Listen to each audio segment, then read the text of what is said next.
സ്വാഭിമാനം അഥവാ self esteem അതിന്റെ കേരളത്തിന്റെ പശ്ചാത്തലത്തിലുള്ള ആവശ്യവും കേരളം ഇന്ന് സെൽഫ് എസ്റ്റീമിന്റെ കാര്യത്തിൽ എങ്ങനെ നിൽക്കുന്നു എന്നുള്ളതും ഒന്ന് വിശകലനം ചെയ്തതിന് ശേഷം എഫ്രൈം അച്ഛന്റെ പുസ്തകത്തിന്റെ ആദ്യത്തെ 3 അധ്യായങ്ങളെ അത്രേ കവർ ചെയ്യാൻ പറ്റുന്നുള്ളൂ. ആദ്യത്തെ 3 അധ്യായങ്ങളെ ബേസ് ചെയ്ത് നിങ്ങൾക്ക് ആ പുസ്തകത്തിന്റെ ഒരു ഏകദേശ രൂപം കിട്ടുക, അതിന്റെ ഒരു രത്ന ചുരുക്കം കിട്ടുക, ആ പുസ്തകം വായിക്കാൻ പറ്റാത്തവർക്ക് പോലും അത് നന്നായിട്ടൊന്ന് ആസ്വദിക്കാൻ സാധിക്കുക, അതിൽ നിന്നുള്ള നിർദ്ദേശങ്ങൾ, അതിൽ നിന്നുള്ള ആക്ടിവിറ്റീസ് ഒരു പക്ഷേ നിങ്ങളുടെ ജീവിതത്തിന് ഉതകുന്ന രീതിയിൽ അത് അവതരിപ്പിക്കുക. വിദ്യാഭ്യാസത്തിൽ പൊതുവെയും സാക്ഷരതയിൽ പ്രത്യേകമായും മുന്നിട്ട് നിൽക്കുന്ന കേരളം ആതുര ശുശ്രൂഷ രംഗത്തും ആരോഗ്യ പരിപാലനത്തിലും ലൈഫ് എക്സ്പെക്ടൻസിയിലും മെച്ചമായ സ്ത്രീ പുരുഷ അനുപാതത്തിലുമൊക്കെ സ്വന്തമായ ഒരു പേരുണ്ടാക്കിയ കേരളം, അതിജീവനത്തിന്റെ മാതൃകകൾ രാജ്യത്തിനും ലോകത്തിനും നൽകുന്ന കേരളം, അതേ കേരള നാട്ടിലെ മനുഷ്യരെന്തേ ആത്മഹത്യാ തോതിലും മുന്നിട്ട് നിൽക്കുന്നത്? മറ്റ് കാരണങ്ങൾ എന്തൊക്കെ അക്കമിട്ട് നിരത്തിയാലും സ്വാഭിമാനത്തിന്റെ കുറവ് എന്ന ഒരു കാരണം നമുക്ക് അവഗണിക്കുവാൻ വയ്യ തന്നെ. എത്ര സമ്പത്ത് കുറഞ്ഞ വ്യക്തിയായാലും നാം കാക്ഷിക്കുന്നത്, മലയാളി കാക്ഷിക്കുന്നത് സ്വന്തമായ 3 സെന്റ് ഭൂമി സ്വന്തമാക്കുവാനും അതിലൊരു വീട് വെക്കാനുമാണ്. മതിൽ നിർബന്ധമാണ്. മതിലിൽ ഗേറ്റ് ഒഴിച്ചുകൂടാനാവാത്തതാണ്. പറ്റുമെങ്കിൽ ആ ഗേറ്റ് പൂട്ടിയിട്ടിരിക്കണം. ആ ഗേറ്റിൽ ഒരു ബോർഡും തൂക്കിയിരിക്കണം. എന്താണ്? നായയുണ്ട്, സൂക്ഷിക്കുക.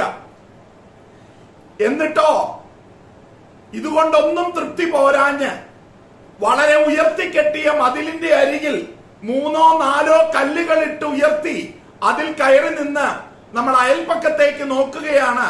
എന്ത് കാണാനാ? എനിക്കില്ലാത്തത് എന്തൊക്കെ അപ്പുറത്തുണ്ട്. തിരിച്ചു പറഞ്ഞാൽ അപ്പുറത്തുള്ളത് എന്തൊക്കെ എനിക്കില്ലാതെയുണ്ട്. അതിന്റെ പേരിൽ പിന്നെ മത്സരമായി, അസൂയയായി. A Malayali in general is not happy about what he has. He is unhappy about what others have and what I do not have.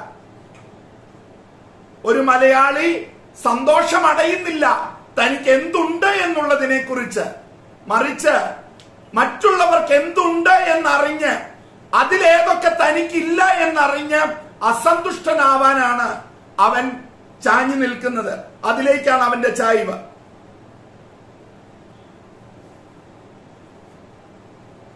അവർക്കുള്ളതും എനിക്കില്ലാത്തതുമായവയെ കുറിച്ച് എനിക്ക് അതൃപ്തിയാണ്.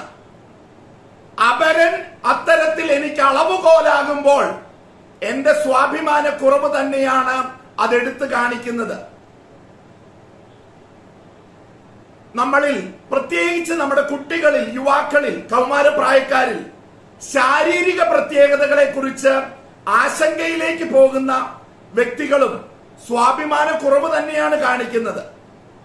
ശരീരത്തിന്റെ, മുഖത്തിന്റെ നിറത്തെക്കുറിച്ച്, ശരീരത്തിന്റെ അവയവങ്ങളുടെ വലിപ്പത്തെക്കുറിച്ച്, ആകൃതിയെക്കുറിച്ച് ശരാശരി മലയാളിയെ കോംപ്ലക്സുകളിലേക്ക് നയിക്കുന്ന ഘടകങ്ങൾ നിരവധിയാണ്. എങ്ങനെയാണ് ഈ കോംപ്ലക്സുകൾ രൂപപ്പെടുക? അപരനുമായി തന്റെ ശരീരത്തെയോ ശാരീരിക പ്രത്യേകതകളെയോ അവയവങ്ങളെയോ താരതമ്യം ചെയ്യാനുള്ള പ്രവണത തന്നെയാണ് ഒരുവന്റെ സ്വാഭിമാനത്തിന് തുരങ്കം വയ്ക്കുന്നത്. തന്നോട് തന്നെയുള്ള മതിപ്പിന്റെ കുറവും തനിക്ക് പുറത്തു നിന്നുള്ള അംഗീകാരങ്ങൾക്ക് വേണ്ടിയുള്ള ദാഹവും ഇവിടെ പ്രതിഫലിക്കുന്നുണ്ട്. കസ്തൂരിമാനിനെ പോലെ നിരവധി മനുഷ്യർ തങ്ങളിൽ നിന്ന് പുറപ്പെടുന്ന സുഗന്ധത്തിന്റെ മാഹാത്മ്യം തിരിച്ചറിയാതെ, അത് തങ്ങളിൽ നിന്നാണ് പുറപ്പെടുന്നത് എന്ന് പോലും അറിയാതെ അത് ഹിമാലയൻ പുൽമേടുകളിൽ തേടിക്കൊണ്ടിരിക്കുകയാണെന്നാണ് കവിയുടെ സങ്കല്പം.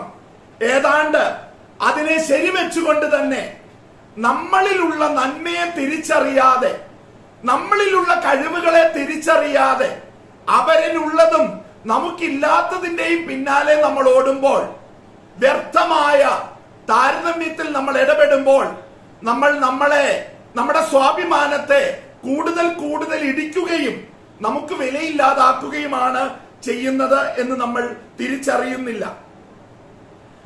മറ്റൊരർത്ഥത്തിൽ ചിന്തിച്ചാൽ, ആന്തരികമായതിന് പ്രാധാന്യം കൊടുക്കാതെ ബാഹ്യമായതിന് വില കൽപ്പിക്കുന്ന പ്രവണത, മറ്റുള്ളവർ ലോകം കാണുന്നതിന് മാത്രം വില കൽപ്പിക്കുന്ന രീതി സ്വാഭിമാനക്കുറവിലേക്ക് തന്നെ വിരൽ ചൂണ്ടുന്നു.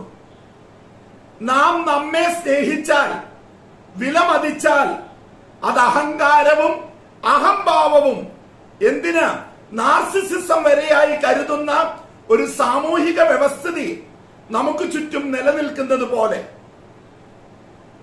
നാം നമ്മളെ സ്നേഹിച്ചാൽ നാർസിസിസത്തിന്റെ സ്പിരിറ്റിൽ ആത്മാരാധനയായി കാണുന്ന ഒരു സാമൂഹ്യ വ്യവസ്ഥിതി നമ്മുടെ ചുറ്റും നിലനിൽക്കുന്നത് പോലെ, ഗബ്രിയേൽ മാർസലിന്റെ ബീയിങ് ആൻഡ് ഹാവിങ് എന്ന ചിന്ത ചേർത്തു വെച്ചാൽ, താനായിരിക്കുന്നതിനേക്കാൾ ബീയിങ്, താൻ സ്വന്തമാക്കി വെച്ചിരിക്കുന്നതിന് ഹാവിങ് വില കൽപ്പിക്കപ്പെടുമ്പോൾ വീണ്ടും തനിക്ക് പുറത്താണ് എല്ലാ വിലയും കൽപ്പിക്കപ്പെടുന്നത് എന്ന് തിരിച്ചറിയാം.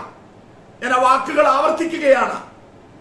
താനായിരിക്കുന്നതിനേക്കാൾ ബീയിങ്, താൻ സ്വന്തമാക്കി വെച്ചിരിക്കുന്നത് ഹാവിങ് വില കൽപ്പിക്കപ്പെടുമ്പോൾ വീണ്ടും തനിക്ക് പുറത്താണ് എല്ലാ വിലയും കൽപ്പിക്കപ്പെടുന്നത് എന്ന് തിരിച്ചറിയാം. അന്ധമായ വാങ്ങിക്കൂട്ടലും മാത്സര്യവും അസൂയയും ഒക്കെ ഇങ്ങനെ സംജാതമാകുന്നുവെന്ന് മനസ്സിലാക്കാം. നമ്മളെല്ലാം ഒരു വിധത്തിൽ അല്ലെങ്കിൽ മറ്റൊരു വിധത്തിൽ ചിന്തിച്ചാൽ ജീവിക്കുന്നത് സന്തോഷത്തിന് വേണ്ടിയാണ് എന്ന് പറയാം. നമ്മള് എങ്ങനെയുണ്ട് എന്ന് ചോദിക്കുമ്പോ, സന്തോഷ സുഖ എന്ന് പറയുമ്പോ, we are trying to express the type of happiness we are in.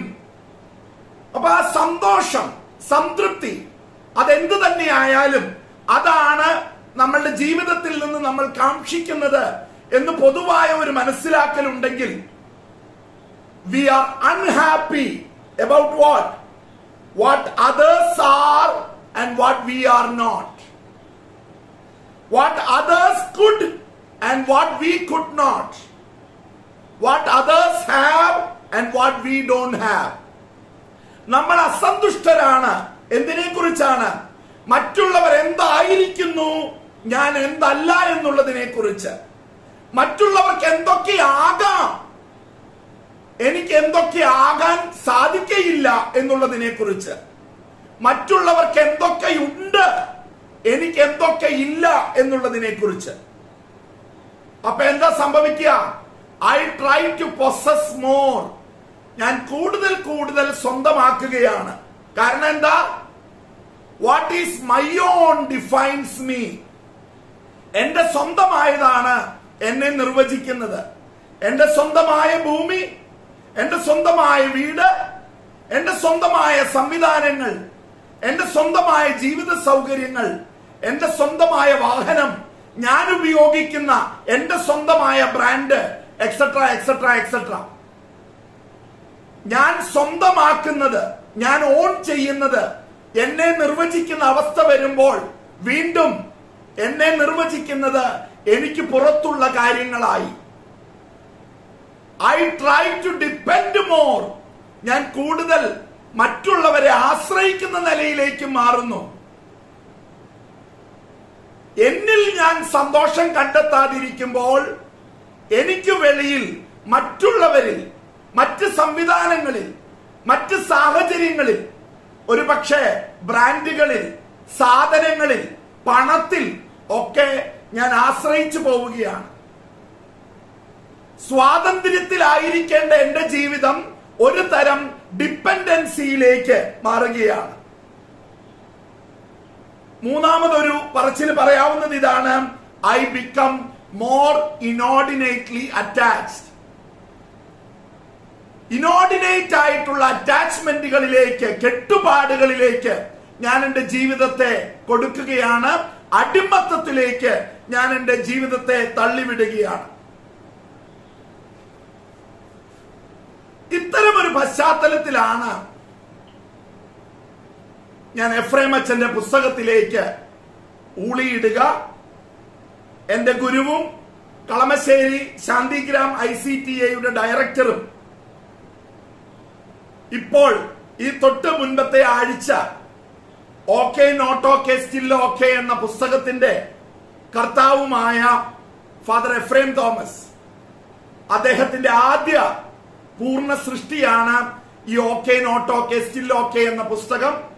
വാസ്തവത്തിൽ അനേക വർഷങ്ങൾ തിരുവനന്തപുരം സെന്റ് ജോസഫ്സ് ബോയ്സ് സ്കൂളിൽ അധ്യാപകനും 11ഓളം വർഷം ഹെഡ് മാസ്റ്ററുമായിട്ട് സേവനം ചെയ്ത അദ്ദേഹം റിട്ടയർമെന്റിന് ശേഷമാണ് മനഃശാസ്ത്ര രംഗത്തേക്ക് കടന്നു വന്നതും സെൽഫ് എസ്റ്റീമിൽ പഠനങ്ങൾ നടത്തിയതും സെൽഫ് എസ്റ്റീം കോഴ്സ് ഡിസൈൻ ചെയ്ത് കേരളത്തിൽ അങ്ങോളം ഇങ്ങോളം അനേകം പേർക്ക് കൊടുത്തതും. അത്തരത്തിൽ 100 കണക്കിന് ആളുകൾക്ക്, കമ്പനികൾക്ക് ഒക്കെ ഈ പരിശീലനം കൊടുത്തതിന്റെ വെളിച്ചത്തിൽ ആ പരിശീലനത്തിൽ അദ്ദേഹം കൈമാറുമായിരുന്ന ഉൾക്കാഴ്ചകളെ കോവിഡ് കാലഘട്ടത്തിൽ പുസ്തക രൂപത്തിൽ ആക്കാൻ അദ്ദേഹം ഉദ്യമിച്ചപ്പോൾ അതിന്റെ പ്രസിദ്ധീകരണം ആത്മമിത്ര ഏറ്റെടുക്കുകയും അങ്ങനെയാണ് ഞാൻ ഈ വിഷയവുമായിട്ട് ബന്ധപ്പെടാൻ ഇടവന്നത്. പ്രസിദ്ധീകരണ രംഗത്തെ ഏതൊരു പ്രസാധകനും തലവേദന നൽകുന്ന ഒരു ഘട്ടമാണ് അതിന്റെ പ്രൂഫ് റീഡിംഗ് സമയം.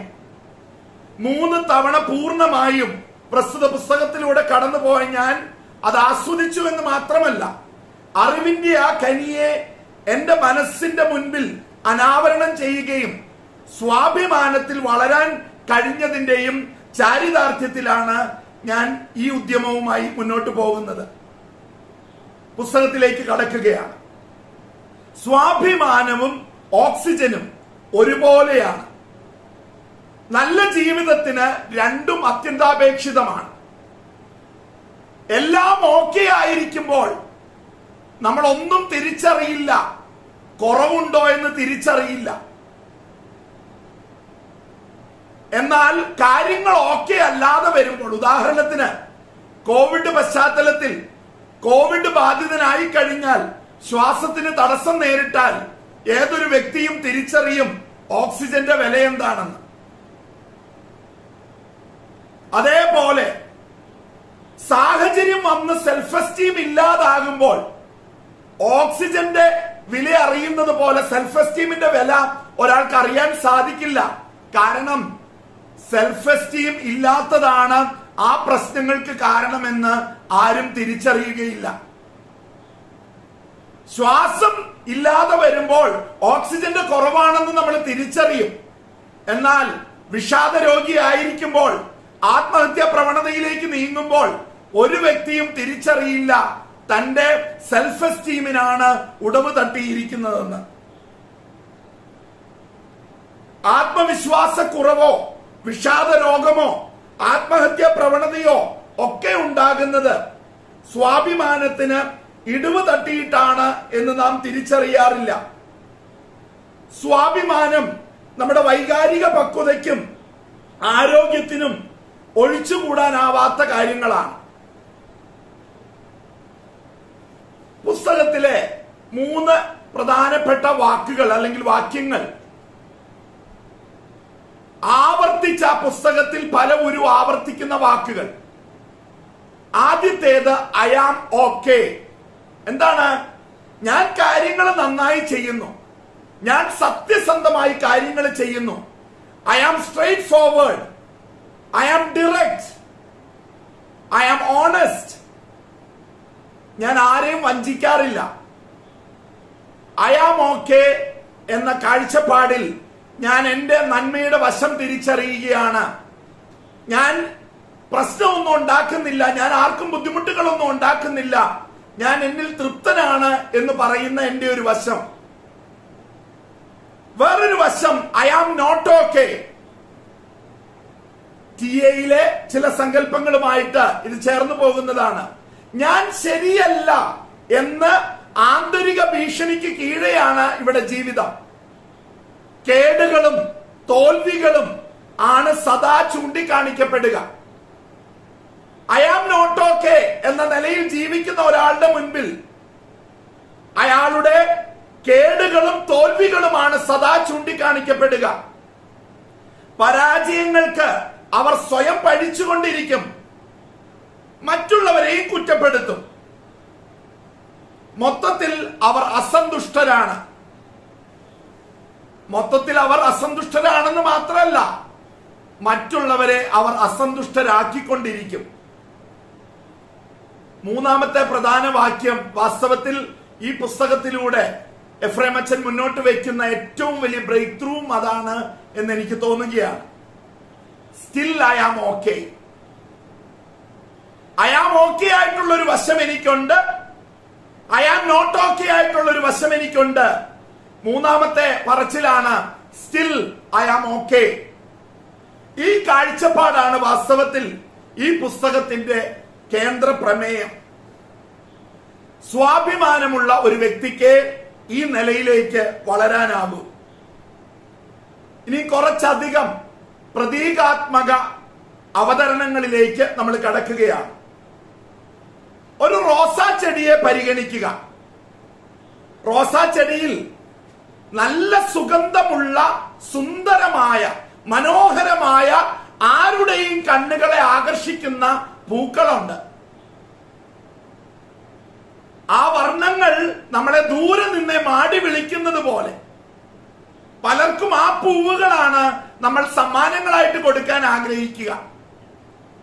കയ്യിൽ കിട്ടിയാൽ അത് മണക്കാതെ നിലത്ത് വെക്കാൻ നമുക്ക് തോന്നത്തുമില്ല. എന്നാൽ ആ പൂക്കൾ ഉണ്ടാകുന്ന റോസാ ചെടിയിൽ മുള്ളുകളുണ്ട് കേട്ടോ. For the flowers, the rose plant is okay. For the thorns, probably it is not okay. But with the flowers and the thorns, the plant is still okay. അതിന്റെ പൂന്തോട്ടത്തിൽ നിന്നുകൊള്ളട്ടെ. I repeat, for the flowers, the rose plant is okay. For the thorns, it is not okay. With the flowers and with the thorns, it is still okay. Let it stay on in my garden. നിങ്ങൾക്ക് ഏവർക്കും സുപരിചിതമായിട്ടുള്ള ഒരു ഉദാഹരണം പറഞ്ഞാൽ ഇത് വ്യക്തമാകും. 9 വയസ്സുള്ള ഫൈസൽ എന്ന മലയാളി പയ്യൻ കേരളത്തിന്റെ മുഴുവനല്ല ലോകത്തിന്റെ മനം കവർന്നു. നിങ്ങളത് മറന്നിട്ടുണ്ടാവില്ല. Some get it right, some don't. I got it wrong, but it is okay by me. ചിലർക്ക് ശരിയാകും, ചിലർക്ക് ശരിയാകില്ല. എനിക്ക് ശരിയായില്ല, എനിക്കതിലൊരു കുഴപ്പമില്ല. ആ 9 വയസ്സുകാരന്റെ ഒരു പക്ഷെ പക്വത എത്താത്ത ആ കുഞ്ഞിന്റെ ചെറുനാവിൽ നിന്ന് പൊഴിഞ്ഞു വീണ വാക്കുകൾ ഇത് തന്നെയല്ലേ വിളിച്ചോതുന്നതെന്ന് നോക്കുക. I am okay, I am not okay, I am still okay, or still I am okay. ചിലർക്ക് ശരിയാകും, ചിലർക്ക് ശരിയാവില്ല, എനിക്ക് ശരിയായില്ല, എന്നാൽ നമുക്കൊട്ട് കുഴപ്പമില്ല. പുസ്തകത്തിൽ തന്നെ വർണ്ണിക്കുന്ന മറ്റൊരു ഉദാഹരണം എടുക്കുക. അന്ന എന്ന ക്രിസ്ത്യൻ പെൺകുട്ടിയുടെയും അവളെ സൺഡേ സ്കൂളിൽ കാണാഞ്ഞ് സൺഡേ സ്കൂളിലേക്ക് ക്ഷണിക്കാൻ വന്ന പാസ്റ്ററുടെയും കഥ. സൺഡേ സ്കൂളിൽ വരാത്ത അന്നയെ അതിന് വരാൻ പാസ്റ്റർ ക്ഷണിച്ചപ്പോൾ അന്നയുടെ മറുപടി, അവിടെ പഠിപ്പിക്കുന്നതൊക്കെ എനിക്ക് നന്നായിട്ട് അറിയാം. അങ്ങനെയല്ല മോളെ, നീ ഇനിയും ഏറെ പഠിക്കാനുണ്ട് എന്ന് അവളെ ബോധ്യപ്പെടുത്താൻ തുനിഞ്ഞ പാസ്റ്ററോട് അന്ന പറയാണ്, അവിടെ പഠിപ്പിക്കുന്ന എന്താണെന്ന് എനിക്കറിയാം. അപ്പൊ പാസ്റ്റർ ചോദിച്ചു, എന്താണെന്ന് പറഞ്ഞേ. കുട്ടി പറയാണ്, love me, love them, love it. and don't forget to love yourself. ദൈവം പറയുന്നതായിട്ട് അവള് പറയുകയാണ്, love me, love them, love it and don't forget to love yourself. ദൈവം ഇങ്ങനെയാണ് പറഞ്ഞിരിക്കുന്നതെന്നും അതിലെല്ലാം ഉണ്ടെന്നും ആ കുഞ്ഞ് അന്ന മനസ്സിലാക്കുകയാണ്. അത് അവൾ ശഠിക്കുകയാണ്. എന്താണ് അർത്ഥം? എന്താണ് ലവ് മീ? ഓക്കെ, ക്രിസ്ത്യൻ കോണ്ടെക്സ്റ്റിൽ അത് മനസ്സിലാക്കുക. എല്ലാറ്റിലും ഉപരിയായി ദൈവത്തെ സ്നേഹിക്കുക. ലവ് ദം, നിന്നെ പോലെ നിന്റെ അയൽക്കാരനെയും സ്നേഹിക്കുക. ലവ് ഇറ്റ്, ഇപ്പോൾ മാറി വരുന്ന ചില കാഴ്ചപ്പാടുകളുടെ വെളിച്ചത്തിൽ ഭൂമിയെയും പ്രകൃതിയെയും സ്നേഹിക്കുക. And don't forget to love yourself, നിന്നെ പോലെയാണ് അയൽക്കാരനെ സ്നേഹിക്കേണ്ടത്. അതായത് self, other people, the nature and God. ഒന്ന് മനസ്സിലാക്കി നോക്കുക, ആ കുഞ്ഞുകുട്ടിയുടെ തിരിച്ചറിവ് എത്രത്തോളം ഉണ്ട് എന്ന്. അതിനകത്ത് വരുന്ന സെൽഫ് എസ്റ്റീമിന്റെ മാനവും കൂടെ ശ്രദ്ധിക്കുക. ദൈവം, അയൽക്കാർ, ഭൂമി അഥവാ പ്രകൃതി, നിങ്ങളെ തന്നെ, 4 പേരെയും സ്നേഹിക്കണം എന്നാണ് ദൈവം ആവശ്യപ്പെടുന്നത് എന്നാണ് കുട്ടിയുടെ വശം. വേറൊരു അർത്ഥത്തിൽ, വേറൊരു മാർഗത്തിൽ ഞാൻ ഇതേ കാര്യത്തെ കാണാൻ ശ്രമിക്കുകയാണ്. ക്ഷമിക്കണം, ഇവിടെ ഞാൻ ക്രിസ്ത്യൻ കോണ്ടെക്സ്റ്റിൽ നിന്ന് പറയുന്നത് കാര്യം മനസ്സിലാക്കാൻ വേണ്ടി മാത്രമാണ്, ഒരു പുരോഹിതൻ എന്ന നിലയിലല്ല. കൽപ്പനകൾ കൊടുത്തിട്ടുണ്ട്. എത്രയാന്ന് ചോദിച്ചാൽ ഒരു ക്രിസ്ത്യാനി പറയും 10 എന്ന് പറയും. എത്രയായിട്ടത് ചുരുക്കിയിട്ടുണ്ടെന്ന് ചോദിച്ചാൽ 2 എന്ന് പറയും. എഫ്രേമച്ചൻ പറയും 3 എന്ന് പറയും. എന്താ കാര്യം? എല്ലാറ്റിലും ഉപരിയായി ദൈവത്തെ സ്നേഹിക്കുക എന്നുള്ളതാണ് 1. നിന്നെ പോലെ നിന്റെ അയൽക്കാരനെ സ്നേഹിക്കുക എന്നുള്ളതാണ് 2. അപ്പൊ ഒരു പ്രശ്നമുണ്ട്. നിന്നെ പോലെ എന്ന് പറയുമ്പോൾ അവിടെ 3ാമത്തെ കൽപ്പന വന്നു കഴിഞ്ഞു. ഇനി തിരിച്ച് ഞാൻ പറയാം. ആദ്യം നിന്നെ സ്നേഹിക്കുക. ഓർക്കുക, നമ്മളെ തന്നെ സ്നേഹിക്കുമ്പോൾ നമ്മളെ സൃഷ്ടിച്ച ദൈവത്തെയാണ് സ്നേഹിക്കുന്നത്. 2ാമത്, നിന്നെ പോലെ നിന്റെ അയൽക്കാരനെ സ്നേഹിക്കുക, നിന്നെ പോലെ. 3ാമത്, കാണപ്പെടാത്ത ദൈവത്തെ നിനക്ക് സ്നേഹിക്കാൻ സാധിക്കണമെങ്കിൽ കാണപ്പെടുന്ന സഹോദരനെ നീ സ്നേഹിച്ചേ പറ്റുള്ളൂ. അപ്പോ ദൈവത്തെ സ്നേഹിക്കണമെങ്കിൽ അയൽക്കാരനിലൂടെ പോകാൻ പറ്റുള്ളൂ. 3 കാര്യങ്ങളുമായി. തുടക്കം സ്വയം സ്നേഹത്തിൽ നിന്നാണ്. ക്ഷമിക്കണം, എനിക്ക് നിങ്ങളോട് പറഞ്ഞേ പറ്റുള്ളൂ, നമ്മുടെ സംസ്കാരത്തിൽ അറിയാതെ ഈ സ്വയം സ്നേഹം അഹങ്കാരമായിട്ടും അഹംഭാവമായിട്ടും ആത്മാരാധനയുമായിട്ടും ഒക്കെ മിസ്അണ്ടർസ്റ്റാൻഡ് ചെയ്യപ്പെടുന്നുണ്ട്, തെറ്റിദ്ധരിക്കപ്പെടുന്നുണ്ട്. നമ്മള് ആത്മാരാധനയിലേക്ക് കടക്കുന്നില്ല. നമ്മൾ നമ്മളെ വ്യക്തികളായിട്ട് അംഗീകരിച്ച് സ്നേഹിക്കുന്നതേ ഉള്ളൂ, വിലമതിക്കുന്നതേ ഉള്ളൂ. ഒരിക്കലും നമ്മളെ ആരാധിക്കുന്നതിലേക്കോ നമ്മളാണ് സെന്റർ പോയിന്റ് എന്ന് പറയുന്നതിലേക്കോ ഒന്നും നീങ്ങുന്നില്ല. ആരോഗ്യപരമായിട്ടുള്ള ഒരു സ്വാഭിമാനം, ഒരു സ്വയം സ്നേഹം, അത് നമ്മുടെ ജീവിതത്തിന് ആവശ്യമാണ്. നമ്മുടെ നല്ല മാനസികാരോഗ്യത്തിന് ആവശ്യമാണ്. നമ്മുടെ നല്ല പോരാട്ട വീര്യത്തിന് ആവശ്യമാണ്. ജീവിതത്തിൽ വിജയത്തിലേക്ക് നടന്നെടുക്കുന്നതിനും നമുക്കത് ആവശ്യമാണ്. മുന്നോട്ട് പോകുമ്പോൾ അതേ പുസ്തകത്തിലെ ഒരു സംഭവം, 2 ജയിൽ പുള്ളികൾക്ക് ഒരു ജയിൽ മുറി ലഭിക്കുന്നു. ആ ജയിൽ മുറിക്ക് ഒരു ജനലുണ്ട്. അപ്പോൾ അവരുടെ സ്വാതന്ത്ര്യം എന്ന് പറയുന്നത് ആ ജയിൽ മുറിയിൽ അല്പം ഉയർന്നു നിന്നുകൊണ്ട് ആ ജനലിൽ കൂടെ എത്തി വലിഞ്ഞു നോക്കുന്നതാണ്. അവരിൽ 2 പേരാണ് ഉണ്ടായിരുന്നത്. ഒരാൾ എത്തി വലിഞ്ഞു നോക്കിയപ്പോൾ പറഞ്ഞു, I see the mud below, താഴെയുള്ള ചെളിയും മണ്ണുമാണ് ഞാൻ കാണുന്നത്. മറ്റേ ആള് വലിഞ്ഞു കയറി നിന്ന് നോക്കിയിട്ട് പറഞ്ഞു, I see the sky above, ഞാൻ മേലെ വിരിഞ്ഞ ആകാശമാണ് കാണുന്നത്. ഒന്ന് ആലോചിക്കണം, മഡ് ബിലോ കണ്ട ആൾ, they are their own worst enemies. അവർ അവരുടെ തന്നെ ആജന്മ ശത്രുക്കളെ പോലെയാണ്. എന്നാൽ ആകാശം കണ്ടവർ, they are their own best friends.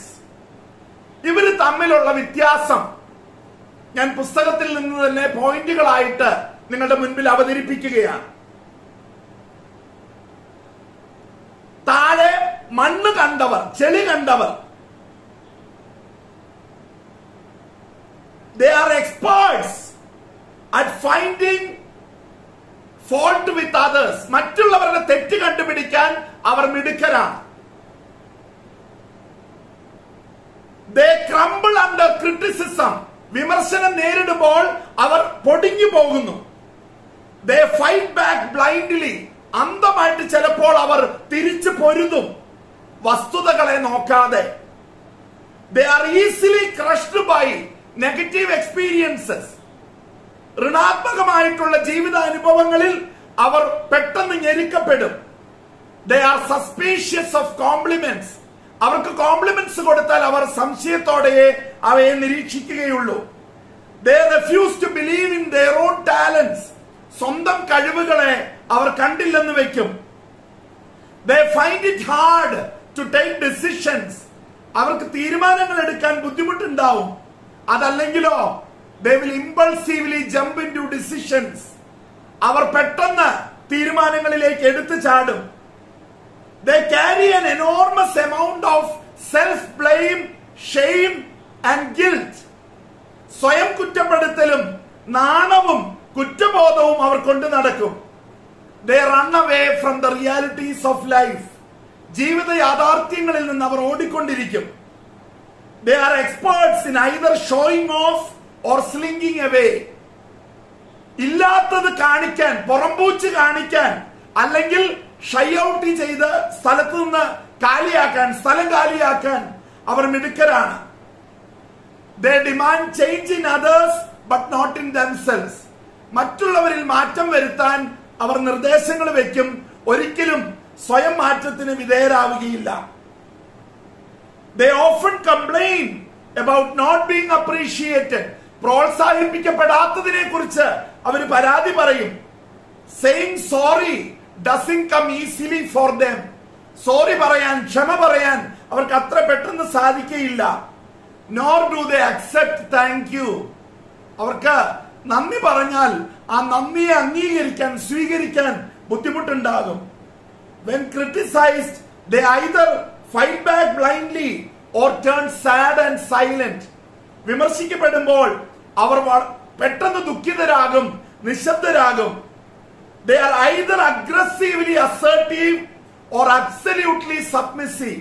ശ്രദ്ധിക്കണം, അഗ്രസീവ്ലി ചിലർ അസേർട്ടീവ് ആകും, അതല്ലെങ്കിലോ അവർ അബ്സല്യൂട്ട് ആയിട്ട് സബ്മിസീവ് ആയിട്ട് മാറും.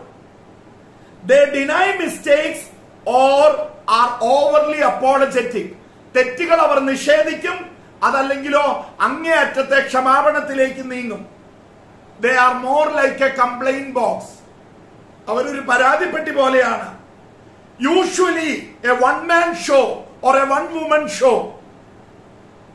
They are withdrawn and lonely. They are boastful and obstinate. They carry an enormous load of guilt, often secretly. വലിയ കുറ്റബോധം, അതും രഹസ്യമായിട്ട് അവർ കൊണ്ടു നടക്കും. They are internally disconnected, externally well connected. ബാഹ്യമായിട്ട് അവരെല്ലാവരുമായിട്ട് ബന്ധങ്ങൾ ഉള്ളതായിട്ട് കാണിക്കും, എന്നാൽ ഉള്ളിന്റെ ഉള്ളിൽ അവർക്ക് ആരുമായിട്ടും ബന്ധങ്ങളില്ല. They are totally disconnected. They prove that they are 100% right and equally that the imagined opponent is 100% wrong. അതൊന്ന് ശ്രദ്ധിക്കണം. അവർ 100% ശരിയാണെന്ന് വിശ്വസിക്കുകയും അവരുടെ സങ്കല്പത്തിലെ ശത്രു 100% അയാൾ തെറ്റാണ് ചെയ്തത് അല്ലെങ്കിൽ പറഞ്ഞത് എന്ന് സമർത്ഥിക്കുകയും ചെയ്യും. ഈ കൂട്ടർ അവരുടെ തന്നെ വേഴ്സ്റ്റ് എനിമി ആണെന്നാണ് പറഞ്ഞു വെക്കുക. അതായത് രണ്ട് ജയിൽ പുള്ളികളും ഒരേ ജനാലയിലൂടെയാണ് നോക്കിയത്. ഒരാൾ കണ്ടത് താഴെ മണ്ണും ചെളിയുമാണ്. അതായത് അയാളുടെ നോട്ടം താഴേക്കാണ്. താഴേക്ക് നോക്കിയപ്പോൾ അയാൾ കണ്ടത് മണ്ണും ചെളിയുമാണ്. മുകളിലുള്ള യാഥാർത്ഥ്യം കാണാൻ അയാൾക്ക് സാധിക്കുന്നില്ല. അല്ലെങ്കിൽ അയാളുടെ സ്വാഭിമാനക്കുറവ് അയാളെ അതിന് അനുവദിക്കുന്നില്ല. അത്തരം ആളുകൾ they are their own worst enemies എന്നാണ് പറഞ്ഞു വെക്കുക. ഇനി മറ്റേ കൂട്ടരുടെ കാര്യം പറയാം. മറ്റേ കൂട്ടരുടെ കാര്യം, ആ ജയിൽ പുള്ളി ജനാലയിലൂടെ പുറത്തേക്ക് നോക്കിയപ്പോൾ കണ്ടത് വിശാലമായ ആകാശമാണ്, പ്രതീക്ഷയാണ്, മോചനത്തെ കുറിച്ചുള്ള ചിന്തയാണ്. He starts visualizing his own freedom. കാരണം കണ്ടത് ചെളിയല്ല, മണ്ണല്ല, കണ്ടത് വിശാലമായ ആകാശമാണ്. ആ ആകാശത്തിന്റെ സ്വാതന്ത്ര്യമാണ്. അവൻ വിഷ്വലൈസ് ചെയ്ത് തുടങ്ങുകയാണ് മോചിതനാകുന്ന ദിവസത്തെ കുറിച്ച്. അന്ന് എന്തൊക്കെ ചെയ്യണമെന്നൊക്കെ അവൻ പദ്ധതി ഇട്ട് തുടങ്ങുകയാണ്. ആ രണ്ടാമത്തെ കൂട്ടരെ കുറിച്ച് കേൾക്കുക. അവർ അവരുടെ തന്നെ ഏറ്റവും നല്ല സുഹൃത്തുക്കളായിരിക്കും. നല്ല സ്വാഭിമാനമുള്ള വ്യക്തികൾ. they will be their own best friend. അവർ ആകാശം കാണുന്നവരെ പോലെ ആയിരിക്കുമെന്ന് ചുരുക്കം. എന്താണ് അവരുടെ പ്രത്യേകതകൾ ശ്രദ്ധിച്ചോളൂ. they face criticism honestly. വിമർശനങ്ങളെ ആത്മാർത്ഥതയോടെ നേരിടും. they take decisions with comparative ease. താരതമ്യേന കൂടുതൽ എളുപ്പത്തിൽ അവർ തീരുമാനങ്ങളിലേക്ക് എത്തും. they face reality fearlessly. ഭയമില്ലാതെ അവർ യാഥാർത്ഥ്യങ്ങളെ അഭിമുഖീകരിക്കും. they accept their mistakes and limitations with ease. അവർ വളരെ എളുപ്പത്തിൽ അവരുടെ തെറ്റുകളും അവരുടെ കുറവുകളും അംഗീകരിക്കും. they welcome genuine compliments. Genuine ആയിട്ട് യാഥാർത്ഥ്യബോധത്തോടു കൂടി കൊടുക്കുന്ന കോംപ്ലിമെന്റ്സ് അവർ സ്വീകരിക്കും. and their response often will be a spontaneous thank you. ഏച്ചുകെട്ടിയ ഒരു താങ്ക് യു അല്ല, വളരെ സ്പോണ്ടേനിയസ് ആയിട്ട് വരുന്ന ഒരു നന്ദി വാക്കായിരിക്കും അവരിൽ നിന്ന് പുറപ്പെടുക. or a happy smile of acceptance. അംഗീകാരത്തിന്റെ ഒരു ചെറുചിരിയോടെ അവര് വിമർശനങ്ങളെ, കറക്ഷൻസിനെ ഏറ്റുവാങ്ങും. they are happy within and happy with others. അവർ ഉള്ളിലും ഹാപ്പിയാണ്, അവർ മറ്റുള്ളവരോടൊപ്പവും ഹാപ്പിയാണ്. they are caring and concerned about those around them. മറ്റേയാള് തന്നിൽ തന്നെ ഒതുങ്ങുമ്പോൾ ഇയാള് he is caring and concerned about those around them. ചുറ്റുമുള്ള മനുഷ്യ വ്യക്തികളെ കുറിച്ച് കെയറിംഗ് ആണ്, കൺസേൺഡ് ആണ്. optimistic about life and events. ശുഭാപ്തി വിശ്വാസക്കാരനാണ്. stand by their word. വാക്ക് പാലിക്കുന്ന ആളാണ്. they are assertive in their communication. മറ്റ് ലീനിങ്സ് ഒന്നുമില്ല, അഗ്രസീവ്നെസ് ഇല്ല. assertive in their communication. they keep changing and growing.